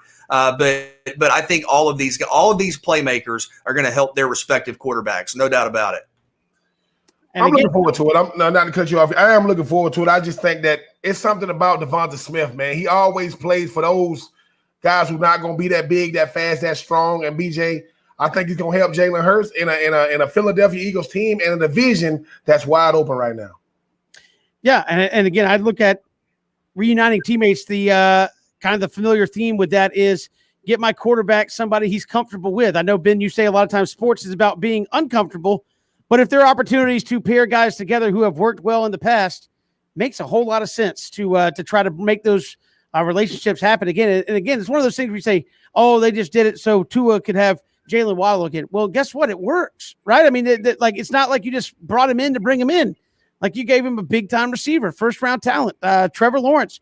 Oh, why are you bringing in Travis Etienne? It's a guy he's comfortable with, and he's good. Like, he's very, very good. So I think there's something to be said, especially in the marquee position, about making sure my quarterback is comfortable with the guys around him, and who better than some guys he's already played with and had a lot of success with on top of that. Absolutely, and I think you said it right, Kevin. I mean, the whole thing about it is we're looking for players. Well, you play with a guy that really showed you know their body language, you know what they're good at, you know they're not good at. Here's something that people didn't even know. That guy that the New York Giants fans didn't like, Kadarius Toney, where he worked in the offseason, guess who else was working out there? Daniel Jones. Daniel Jones has thrown the ball to Kadarius Toney before, so they know each other. And I think that's what the one thing that's hard to build in football is chemistry. Because I don't know these guys. Well, we just change the numbers, change the terminology. Jalen Waddle is really, really, really, really fast. Get him the ball, get out the way. Devonta Smith is a route running guru. Get him the ball, get out the way. Jamar Chase, 2 years ago, the most unstoppable receiver in football. So I just think that when you look at what these guys bring to the table, I'm loving it. And it shows that these coordinators and these head coaches are coming more college oriented as far as like getting guys that used to be a thing of the past. But if you don't think that Urban Meyer them asked Trevor Lawrence, I mean, who you want to get second, Travis? I was going to say, that's what I wanted to ask you, Ben. Is this just kind of a coincidence where you had this happen a number of times this year? Or do you think this could be more of a common draft practice when you have opportunities to get prior relationships, back intact at the next level? Yeah, I hope it is. I hope that common sense is going to start ruling the day. Because when you look back on it, you say, well, let me get this straight. Not only are these the best players in the draft, they were the best players in college when they were there. So they was the best in high school coming out. You try to pair these guys together. Ultimately, Tua would have wanted every last one of them. Give me Jamar, give me Devonta Smith, but he only can get one. Give me the fastest of the bunch. Jalen Hurts said, I need a guy who's dependable. That's Devonta Smith. And well, Joe Burrow said, look, I love Jefferson, I love Marshall, but the most ferocious receiver in this draft is Jamar Chase. I know they said Penei Sewell or Jamar Chase. He was like, who is Penei Sewell? Give him Jamar Chase. He don't even know who Penei Sewell is. Kevin, when these things start working, watch how they start using these guys to help recruit. I mean, they do it in recruiting now. You'll get a number one recruit. He'll reach out to another guy. Because I know Najee Harris ended up at Pittsburgh. He literally ended up at Alabama because him and Tua was at the Army All-American game. And Tua said, come on, man, let's go to Alabama. That's literally how Najee Harris ended up at Alabama because he was going to Michigan. If it works in college, and these are the best players in college, it should work in the pros. Because like I said, I mean, I think it's a no-brainer. And it makes your scouting department actually look good because you're getting the best players recruited by the best players. I think it's a no-brainer. Some breaking news, as we mentioned this afternoon. AJ McCarron signs with Atlanta as the backup quarterback. We'll see if that affects the way Atlanta drafts at some point. People thought maybe they take a quarterback, if not last night, at some point in this draft. Maybe they don't here moving forward. Also, within the last hour or so, the Chiefs have signed former Georgia Southern running back Jerick McKinnon to a deal. So Jerick McKinnon going to be in Kansas City with the Chiefs. I mean, as if the Chiefs needed more talent on the offensive side of the ball. But Jerick McKinnon going to go to the Kansas City Chiefs. That put out there about 40 minutes ago. That's awesome. Yeah, really happy for Jerick and quite the playmaker. And Ben, you think about the weapons, you think about the versatility, you think about the options. That's an offense you already want to play in, and the playmakers that are out there. That's just amazing. Yeah, man, very happy for Jared. Him and Clyde Edwards-Helaire and that offense with Patrick Mahomes. Good luck dealing with that. Yeah, we've got more to come here on 3 and Out, including what are the Falcons and Jags looking at doing here tonight and into the weekend. We'll get to that coming up in the final hour of the program. It's 3 and Out all across the Southern Pigskin Radio Network.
Great to be back here with you on 3 and Out all across the Southern Pigskin Radio Network. Kevin Thomas, BJ Bennett, and Ben Troop. Thanks for making us a part of your day here on this Friday as we get ready for rounds 2 and 3 tonight. We will get to that more in the final hour of the program. But BJ did want to bring it up again. Jamin Davis goes to the football team last night out of Long County and Kentucky, linebacker.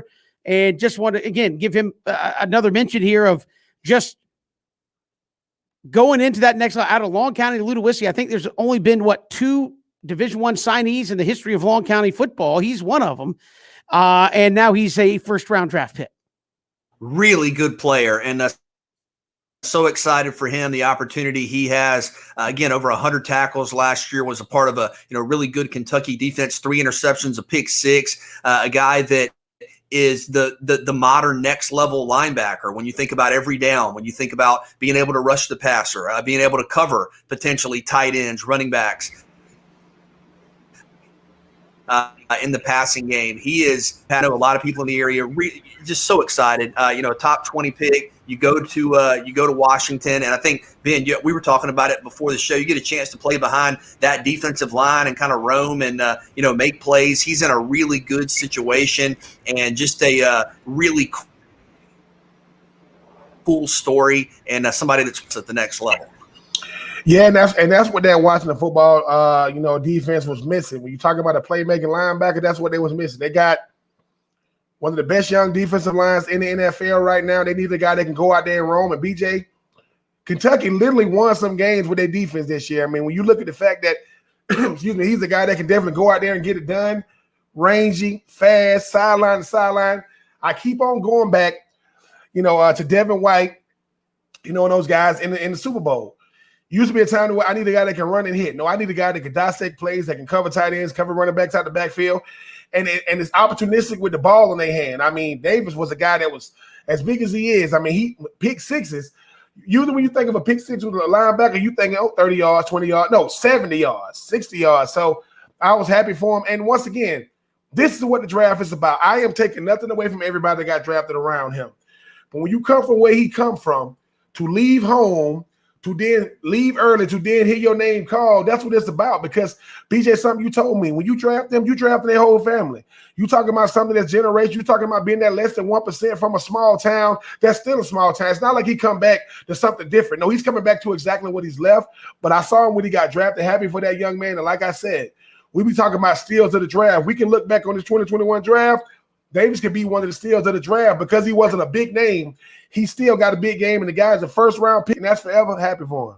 And BJ can quietly here. I mean, I know I guess we shouldn't be surprised that the wins have correlated on the football field, but quietly here, Kentucky has put some dudes in the NFL on the defensive side of the ball. I mean, Jacksonville a couple years ago had their first-round pick come from Kentucky. I mean, certainly that is a program that's starting to put out some NFL talent, maybe not at the rate of some of their counterparts, but still putting first-rounders out there. Jamin Davis becomes the latest.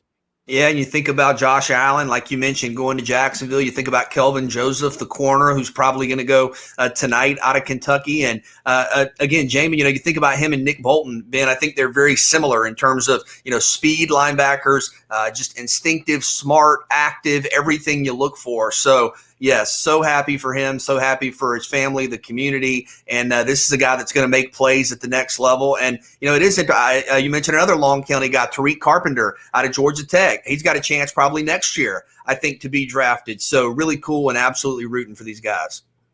Certainly. Yeah, we'll see what happens with him. I mean, he's very, very athletic, and like I said too, BJ, when you talking about Davis, it's not like he's going to go and play. Josh Allen is about as good as a player he was at Kentucky. You see what he means for that Jacksonville defense. We may be looking back. I mean, a guy that I compare Davis to, even though he's so much smaller, is Darius Leonard out of South Carolina State. This guy does not come out the field. Been in the league 2 years, been a first-team All-Pro 2 of those 3 years. And I'm just saying, we be talking about, and Kevin, you mentioned Kentucky don't put as many. If Kentucky puts 1 first-rounder, that's like having 10. When you think about what Georgia only had 1 first-rounder. Florida had 2. Kentucky had 1. We don't compare nobody to Alabama. They putting 6 in the first round, but that's all it takes is one great player to make sure those scouts keep coming back to Kentucky, because when they go, these guys are impact players, and take nothing away either from a Benny Snell Jr. These guys can hoop.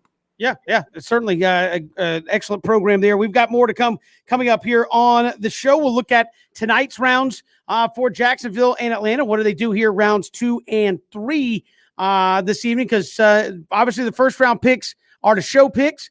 This is where you build your team, second, third, fourth, fifth, sixth rounds in this draft. And could be some interesting selections tonight. Jacksonville, of course, will have the first pick tonight. They've got 2 in the second round. So Jaguars loading up here on draft picks. We'll get to that coming up in the final hour of the show and count you down towards Braves and Blue Jays from Florida coming up here this weekend. Much more to come. It's 3 and Out all across the Southern Pigskin Radio Network. Love to hear from you on Twitter as well at Pigskin Radio.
Final hour of 3 and Out on this Friday. We still got more draft to go. Second round, third round tonight.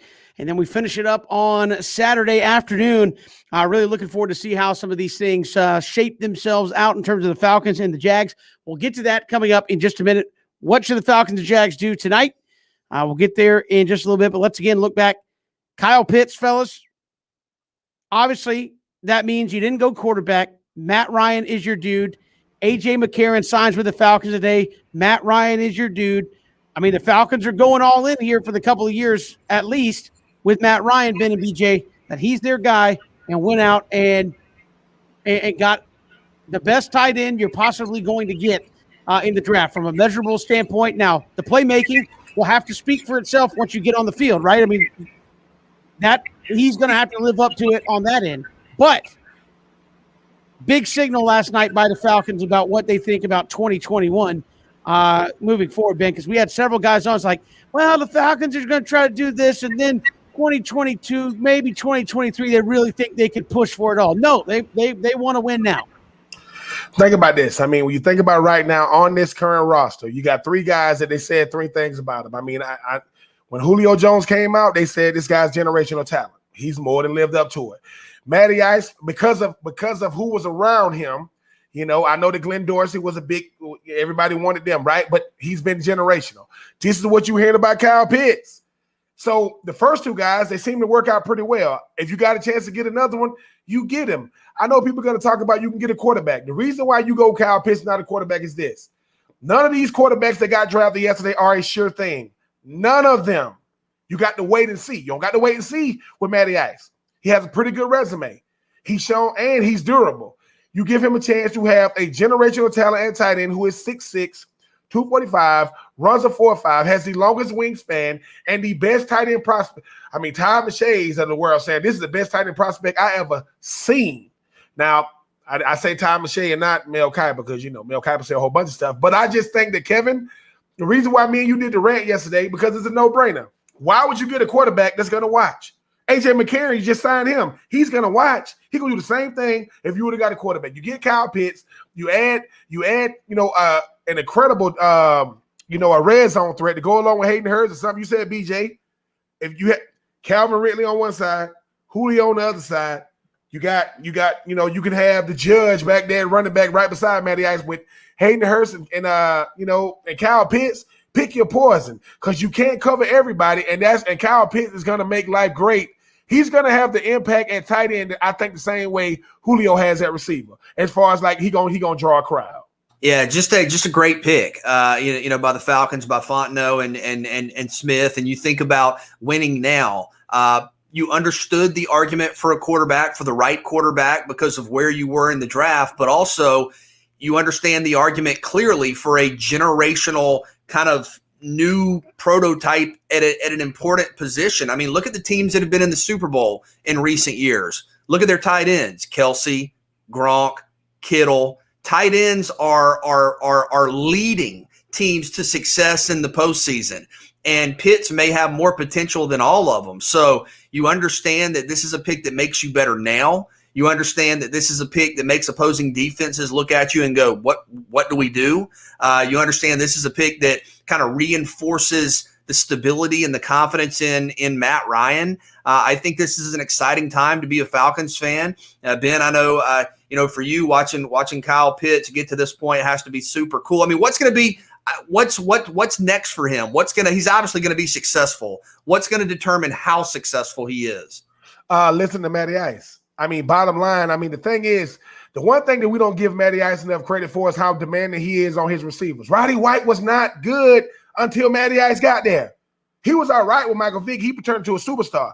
Julio Jones and Justin Gage and Taylor Gabriel and Harry Douglas and Tony Gonzalez. He's demanding on all those dudes because he's going to be the one, running the ship. I think that as talented as Kyle Pitts is, BJ, he got to listen to the vets. And I mean this.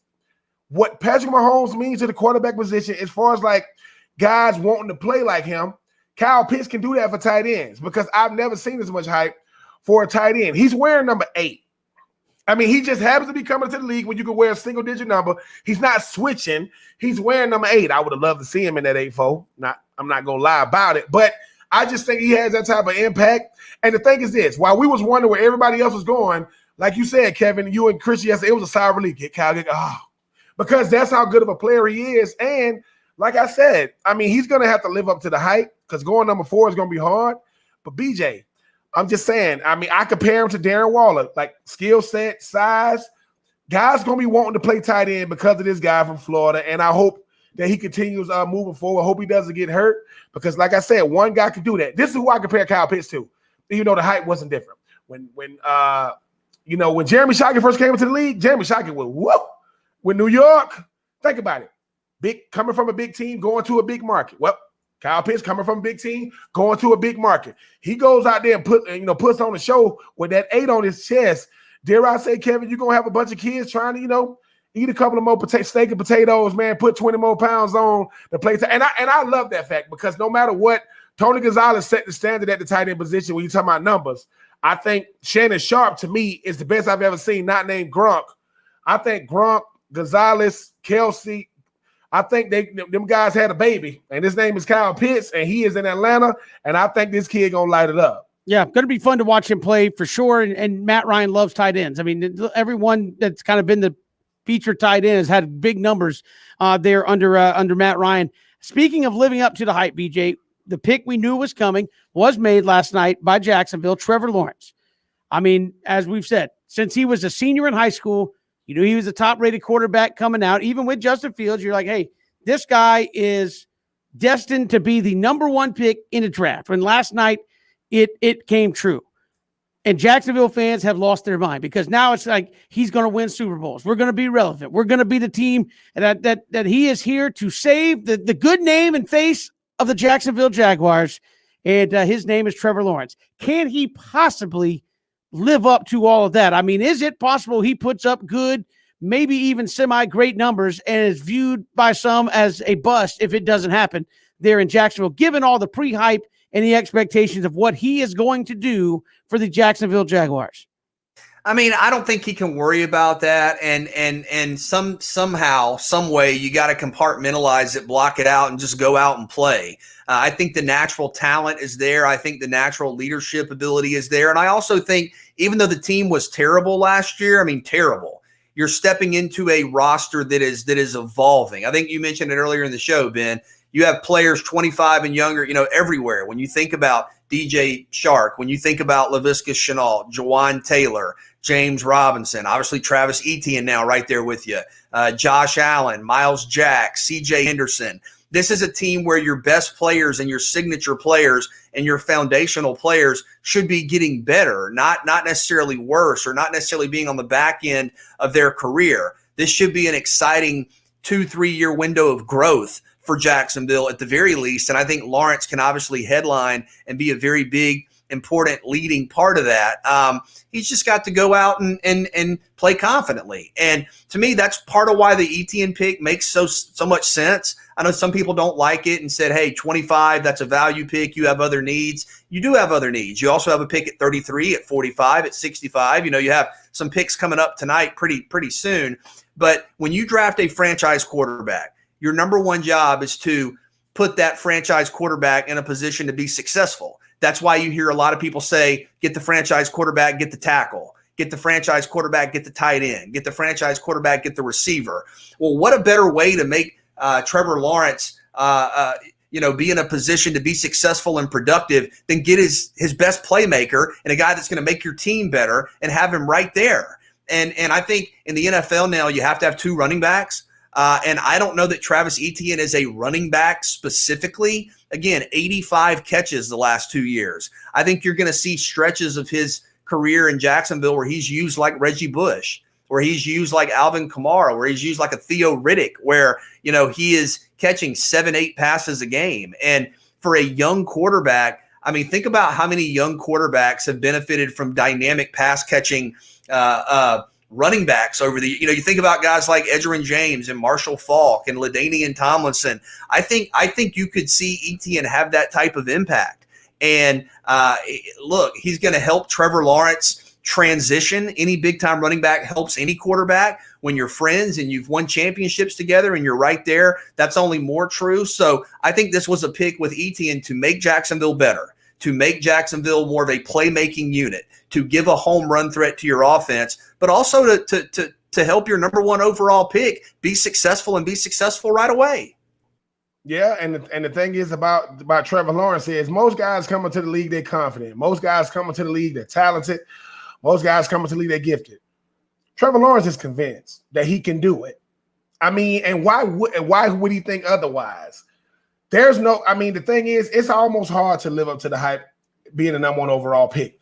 He lived up to the hype in Clemson, and that was just as hard when you talk about who he was coming behind. Like, we got this guy, he's gonna take quarterback into another level. He's gonna be better than Deshaun Watson. People like, yeah, okay, all right. I mean, and he just carried on, that tradition. Right now, what Clemson is doing. When I look at this division and when I think about a guy like Trevor Lawrence, he has the Cam Newton effect. Most number one picks are by default. Like Jared Goff, no one cared. Baker Mayfield was a feel-good story. Trevor Lawrence, we knew he was going to be the number one pick before he ever took a snap in college, and he did not fall off. Do you know how hard that is? They're waiting on you to fall off. He didn't. And I think now, I mean, I saw him getting off the private jet today. He's already giving the money to charities of Jacksonville communities. He got Travis Etienne. Everything looks good. Now he got to go out there and play. And BJ, you said something. Marshall Faulk. Peyton Manning's best friend his rookie year was Marshall Faulk. It didn't help him play better. But Marshall Faulk showed him how to go about being a pro. Because I say this all the time. Listen, getting drafted makes you a pro. It doesn't make you a professional. It is a huge difference. You got to learn how to be a professional. That happens over time. That's like, and I just think that when you think about a guy like, Trevor Lawrence, he's a headliner. Like when we look back on the 2021 draft, he was the number one overall pick. Forget all these other quarterback scenarios and where they're going to fall. But Kevin, just like I know, he got to go out there and do it now. No one's going to care you was on the worst team in football. No one's going to care that you in a division that you just got to beat one team and tackle another guy, in Tennessee. They got to go out there and make it happen, because I was on a team that the average player was 24. It's hard to win. Talent is one thing, but learning how to win is another thing. But if they can learn how to win, let me say it a better way. If they can accept losing, because that's the process of learning how to win, they're going to be very dangerous. Ain't going to happen in 2021. But if those guys can be in some games in a division that's very, very winnable, because I still think Deshaun Watson is still the best quarterback in that division, followed by Tannehill because he's been there, followed by Carson Wentz, then Trevor Lawrence. He's got to go out there and prove it. But I mean, they doing watch parties in Jacksonville. Like, why y'all sitting in the stadium when you know who like you sit in the stadium when you don't know, right? They're like, oh my God, it's gonna be yes. I mean, not even Urban Meyer. But it's an excitement level, Ben, that's unprecedented. I mean, look, Jacksonville when the franchise first, was introduced was very good. I know you played against some elite Jacksonville teams. You think about Mark Brunell and Fred Taylor and McCardle and Smith and what they did to the Dolphins in the playoffs. This is a team that has made a couple of runs close to the Super Bowl, but I don't think you've had the energy and the national relevancy, Kevin, that you have now. And that's 24 hours after getting a guy who's never played and a couple of guys. I think Etienne's a part of that. Yeah, I just wonder what the expectations from that fan base are. It's like, hey, he's going to put up 304 touchdowns every week. And that's not going to happen. That is hard to do. And again, we'll see what Jacksonville does here tonight and into the weekend to continue to help him out, both offensively and defensively. But I don't know that you can just say, oh, he's coming in and we're winning 8 games. I mean, that's hard, as Ben said, to do. And, I think it's going to take some time. Urban Meyer figuring out how to do this thing at the pro level. And obviously you're a big time playmaker trying to get it done at the pro level as well. We mentioned rounds 2 and 3 coming up tonight. What should the Jags do and the Falcons do tonight as we get ready for rounds 2 and 3? We'll get to that next. It's 3 and Out all across the Southern Pigskin Radio Network.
Great to be here with you on 3 and Out all across the Southern Pigskin Radio Network. Kevin Thomas, Ben Troop, BJ Bennett.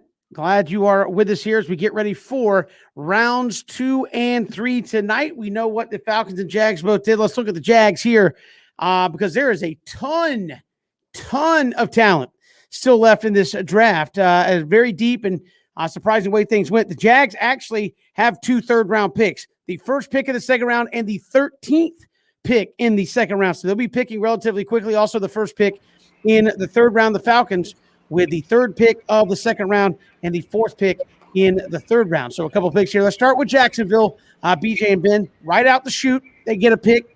And then, 12 picks later, they're right back up on the docket here in the second round. Yeah, I'm really surprised Christian Barmore is still on the board. I thought entering the first round, it would have been a pretty fortunate kind of dream scenario if you could have gotten Lawrence at 1 and Barmore at 25. The defensive tackle out of Alabama, 6'5", 310. Sort of the new status quo in the NFL is the interior pass rusher. And Barmore's a guy with that size who can do that. Jacksonville really struggled at stopping the run right up the middle a year ago. I think Barmore's strength and size could help with that. I think he'd be a day one, no questions asked starter right away. And if you could get with your first 3 picks, one of the generational quarterback prospects we've seen, maybe the best playmaker in some ways since a Reggie Bush or a Barry Sanders at running back, and an Alabama anchor defensively with the first pick in the second round, I think that would be incredible.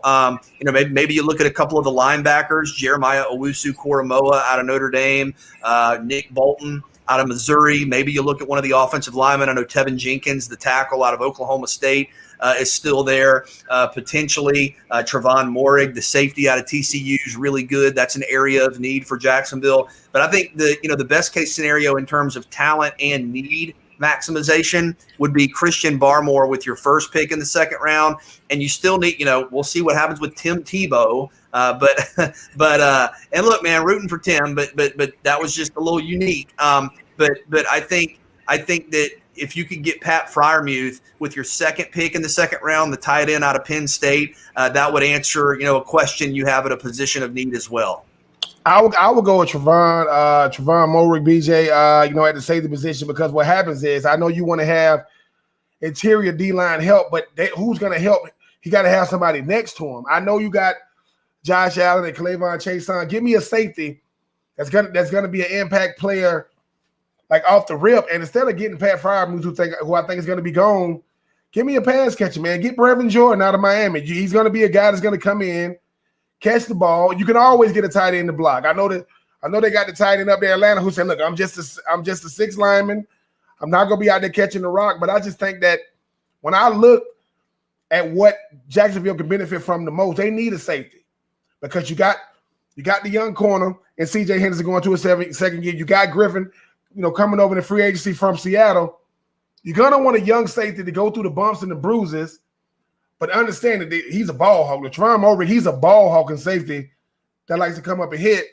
Excuse me. And like I said, Brevin Jordan, Miami guy, keep it in the state, because I like Christian Barmore, but his confidence is going to be lost because he's going to be like, because think about it, BJ, he's going to be your best D lineman when he hasn't taken a snap yet.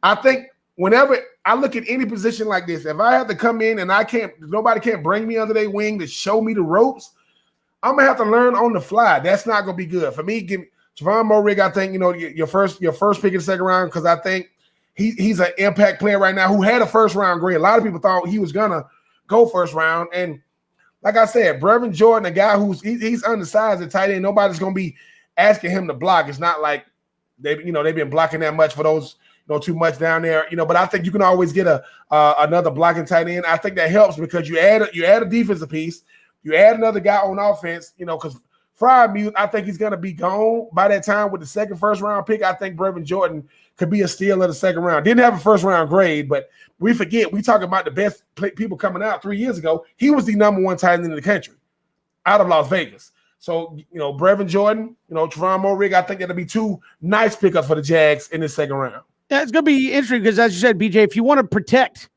Trevor Lawrence, there's still a lot of tackles out there in this draft.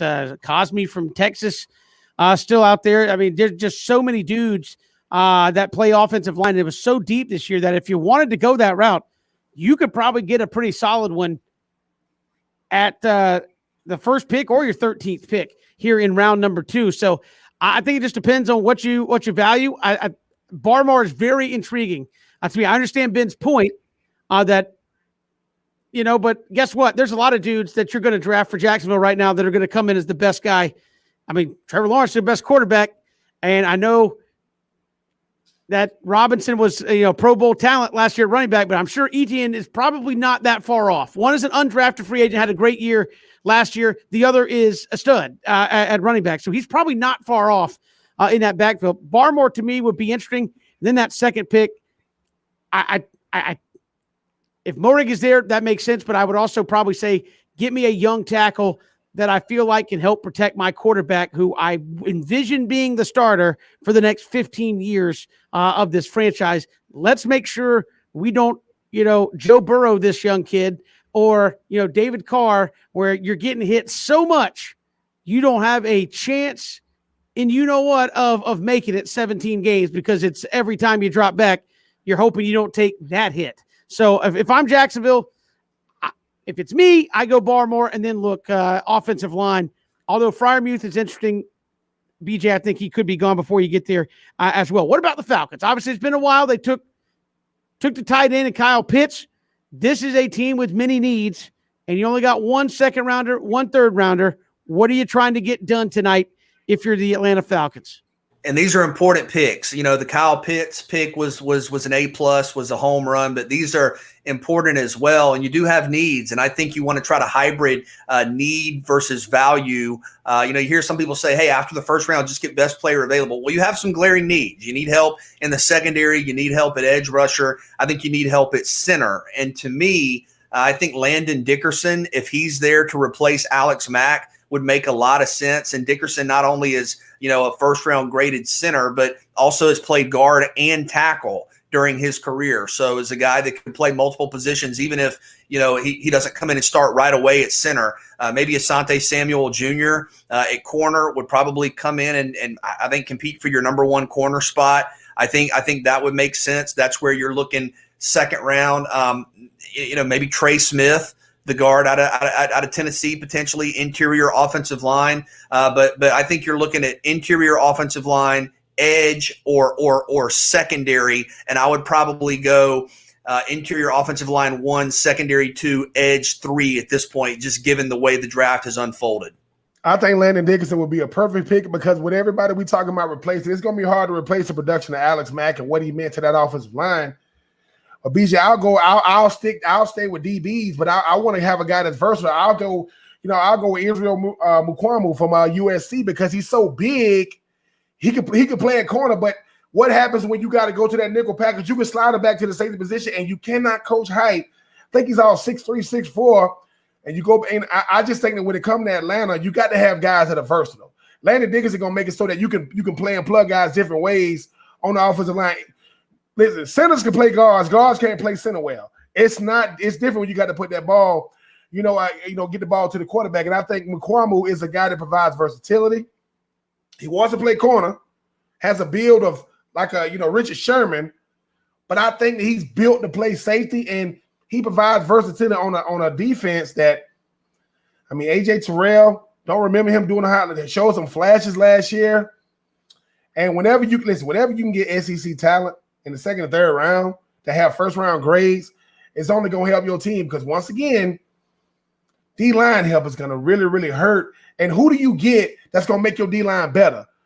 I don't know who that's going to be, but like I said, I think Dickerson to be very, very like a great pickup, because he's a starter right now. And Kevin, something you said is different in Jacksonville.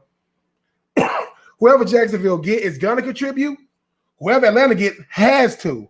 They have to contribute because they have no money. And I know we kind of like not talking about it, but Julio Jones is still on the roster, counting $15 million against the cap. Because of a guy like Kyle Pitts, I hope Julio stays. I make no mistake about it. But $15 million, that's a lot. When I think the Orlando Ledbetter told us, Kevin, they got $1 million yeah. to pay 14, all these guys. So I just think that, I think BJ, when you could add some versatility with a guy like Mukuamu and you add depth, in the instant starter with Dickerson, I think that's going to help because, like I said, Fontenot has proven thus far, even though you only had one pick, that he does the common sense thing. You got to address needs, start with that offensive line and center, and you're going to need to help with that secondary because I know while Deion Jones and Grady Jarrett, guys that you can build around, that secondary needs a lot of help. Well, and it's an interesting spot, Kevin, because we talked about the options and what you were going to do at 4. You have needs here in the second, third, fourth round range, and how the Falcons view those needs is going to be interesting because look, how long have we been talking about a pass rusher? Forever, for as long as you've been on the radio, I've been on the radio.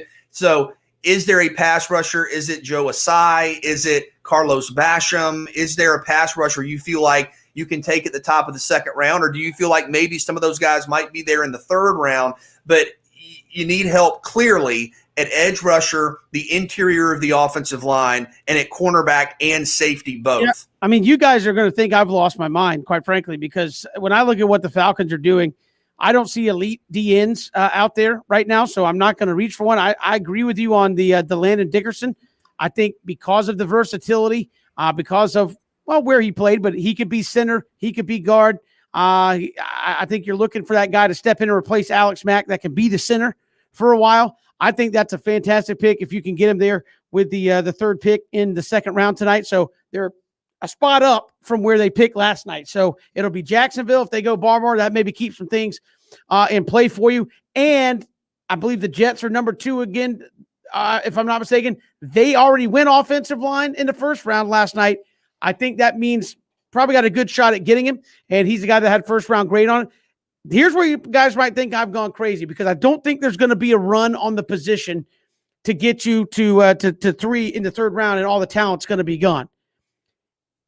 I'm looking like Trey Sermon, maybe a Kyron Hill in the third round.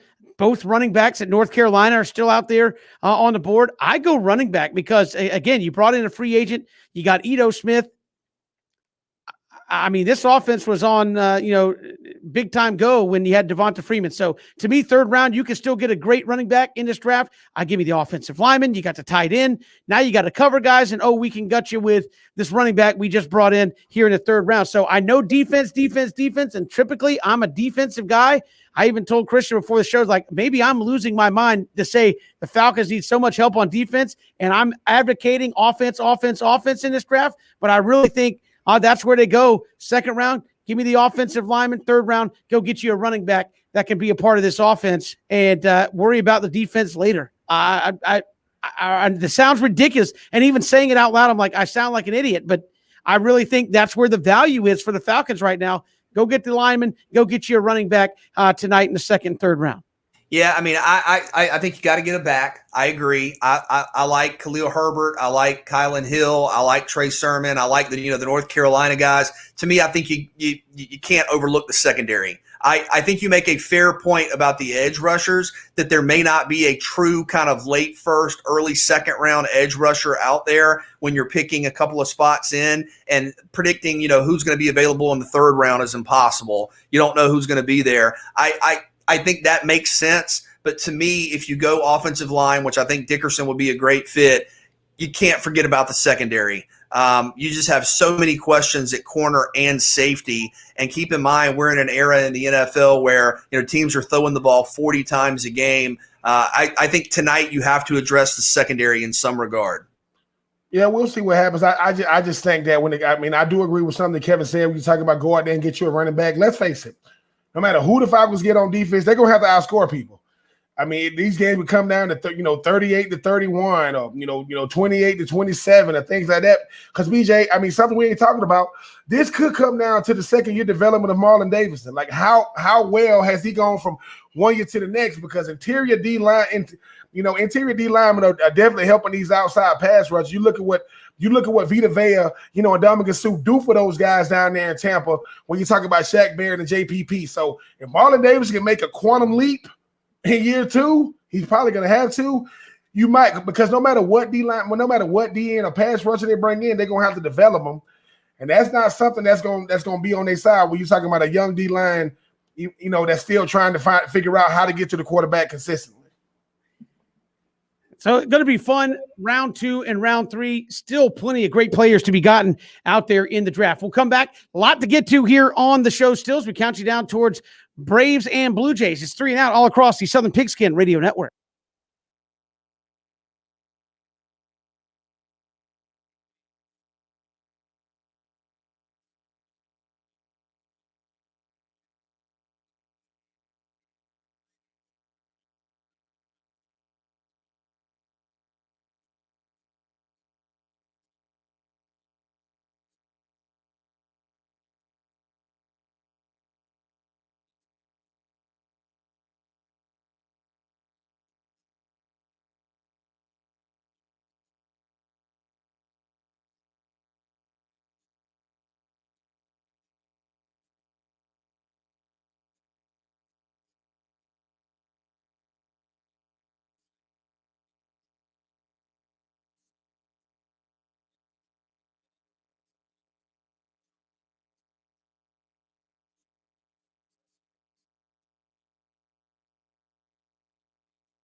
Good to have you along here on 3 and Out, all across the Southern Pigskin Radio Network. Kevin Thomas, BJ Bennett, Ben Troop. Glad you're making us a part of your day. A lot of draft still to come.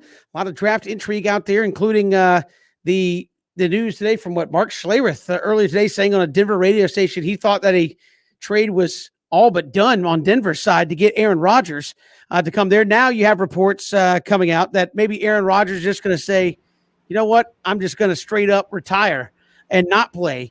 So that is more intrigue. He would have to pay back the Packers $11 million this year, plus signing bonus money if he stays retired moving forward. And as someone, I think it was Jeff Schultz, the Athletic, pointed out, well, if he gets the Jeopardy gig, Alex Trebek made $10 million his last year hosting Jeopardy. So we will see. But the saga of Aaron Rodgers continues to hang over this draft because, I mean, Ben and BJ, if I'm Denver and I think I can get Aaron Rodgers, does that not change how I draft the entire rest of the way? You would hope. I mean, and the thing about it is, though, Kevin, it's funny, right? I mean, I hate to be petty, but I'm gonna be petty. I'm gonna be interested to see what Brett Favre gonna have to say about old Aaron Rodgers deciding to walk away from football because he's not getting his way or they're not helping him. But I mean, yeah, Kevin, you would think that would definitely change how Denver does everything. And this is the thing. I mean, one, I'm happy that Aaron Rodgers decided he don't want to be in Green Bay because as much as I love Tim Tebow, I didn't want to hear that Tim Tebow's coming back to football as a tight end nonsense because that's what it is, with all due respect to Tim Tebow. But two, I'll never understand why you try to keep a disgruntled superstar around. They don't want to be there anymore. I get he's Aaron Rodgers. He's giving you all he can give you. He's taking you to a Super Bowl, won 2 regular season MVPs, and he's done this with very, very mediocre, I guess, like talent at the receiver position, taking nothing away from these guys. So, yes, I do think if Denver has a chance to go out there and get him, they're going to have to be creative because if I'm Green Bay, I don't want him to go. I'm going to say all the right things in the media, say all the right things to the fan base. But the last time you had a chance to beat Tampa Bay, you're kicking field goals. And don't nobody want to deal with that. So, yeah, Kevin's going to change the way. Denver will have given the biggest 2 gifts in their freaking history if you get Peyton Manning because of a nerve damage in his neck and freaking Aaron Rodgers because of just falling out of love, with his current situation. I mean, it happens. I hope. Let me ask y'all this because I was following it, yesterday and obviously today, and it's as big of a potential story as there is. I mean, does this get resolved soon? Does Aaron Rodgers either go to a new team or retire like in the next couple of days, or is this something that draws out a while? It's probably going to draw out a while because if I'm Green Bay, I have no plan B. Like people go, they got Love. Who cares? Love was going to be Love is down the road, not today.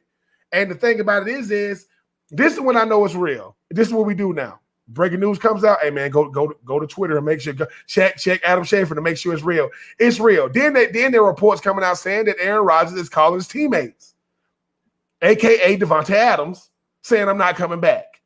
And as a former player, you always want the best for your teammates because you don't want nobody to be that disgruntled. And Kevin and BJ, this is when you know you are great at life. When I can walk away from millions of dollars, I am good. Do you hear me? And the thing about Aaron Rodgers, he ain't hurting for money.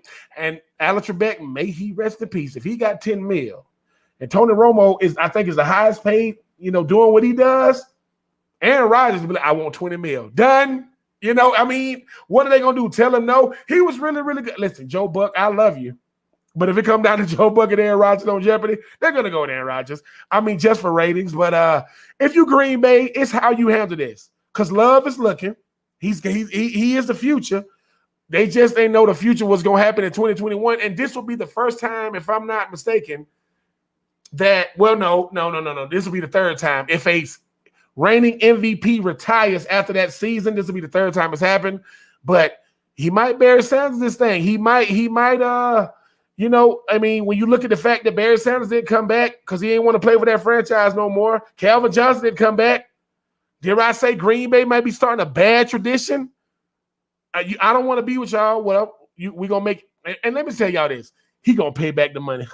Come take it from me. Give money back. Well, I mean, that's a contract, apparently. I mean, I'm just saying. I'm not saying that in the contract. but he got lawyer money. So come at it. Come at if you want it that bad. Craziness. I mean, I just can't imagine if there's another team you can go to why you would just hang it up. But I mean, I get it. He has other options that he can go do it, but I would imagine Denver wants some kind of something in house to say, hey, if we really think this is going to go down, that might change how we go about this draft the rest of the way. Versus if we don't have a chance. I mean, I know you still have Teddy Bridgewater to fall back on, but I mean, having Aaron Rodgers and not having Aaron Rodgers is a big difference in how I approach the way I'm building my football team. And I mean, we're talking about a trade for Aaron Rodgers. And listen, even if Aaron Rodgers is not happy and is saying, I want to leave. I mean, I understand that's a factor that I guess the team trading for Rodgers would obviously use. But what sort of package are we even talking about here? I mean, what are you talking about to trade for Aaron Rodgers? I mean, well, number one, future picks, current players like Von Miller. Right? I mean, I know he's at the twilight of his career.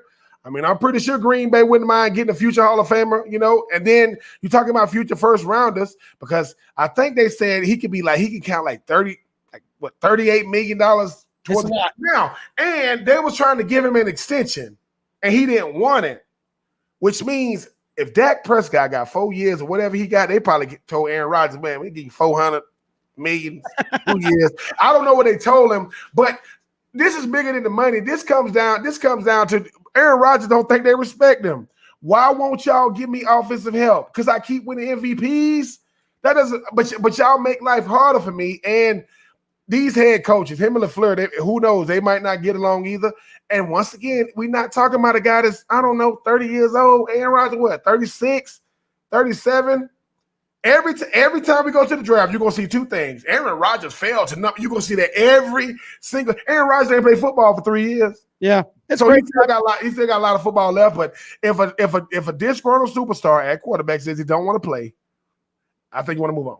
Hey, we'll come back. We'll get you ready for some Braves baseball in just a little bit. And also the absolute strangest thing during the draft last night that not a lot of people are talking about. We'll hit that next. It's 3 and Out all across the Southern Pigskin Radio Network.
Good to have you along here on 3 and Out all across the Southern Pigskin Radio Network. Braves and Blue Jays from Florida coming up. We'll have coverage starting at 6:20 this evening. Drew Smiley against Robbie Ray. Acuna versus Vlad Jr.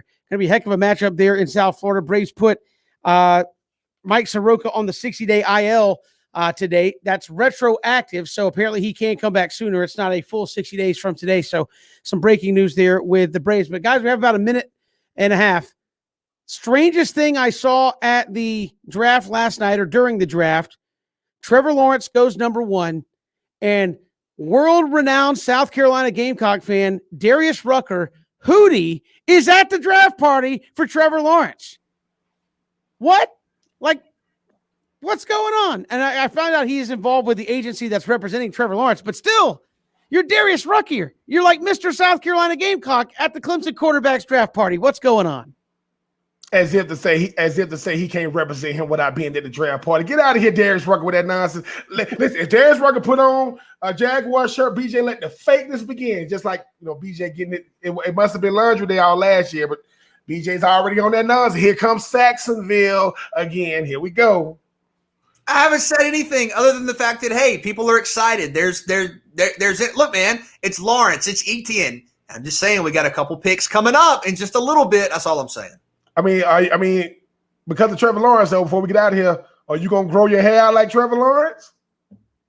I mean, I don't think I can do that, man. His looks good. I think mine would look rough. You did the mustache for Minshew. You best get the golden locks going, baby. That's a great point. That's fair. That's fair.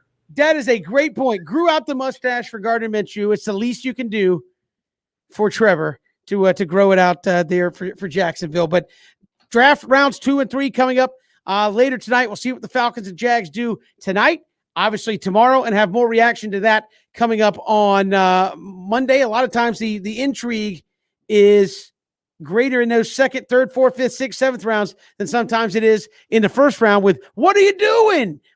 moments there with the draft. But we'll see you on Monday. Braves and Blue Jays from Florida this weekend because the Blue Jays can't play in Toronto. But Acuna, Vlad Jr., heck of a series. 6:20 pregame coverage coming up. We'll see you Monday.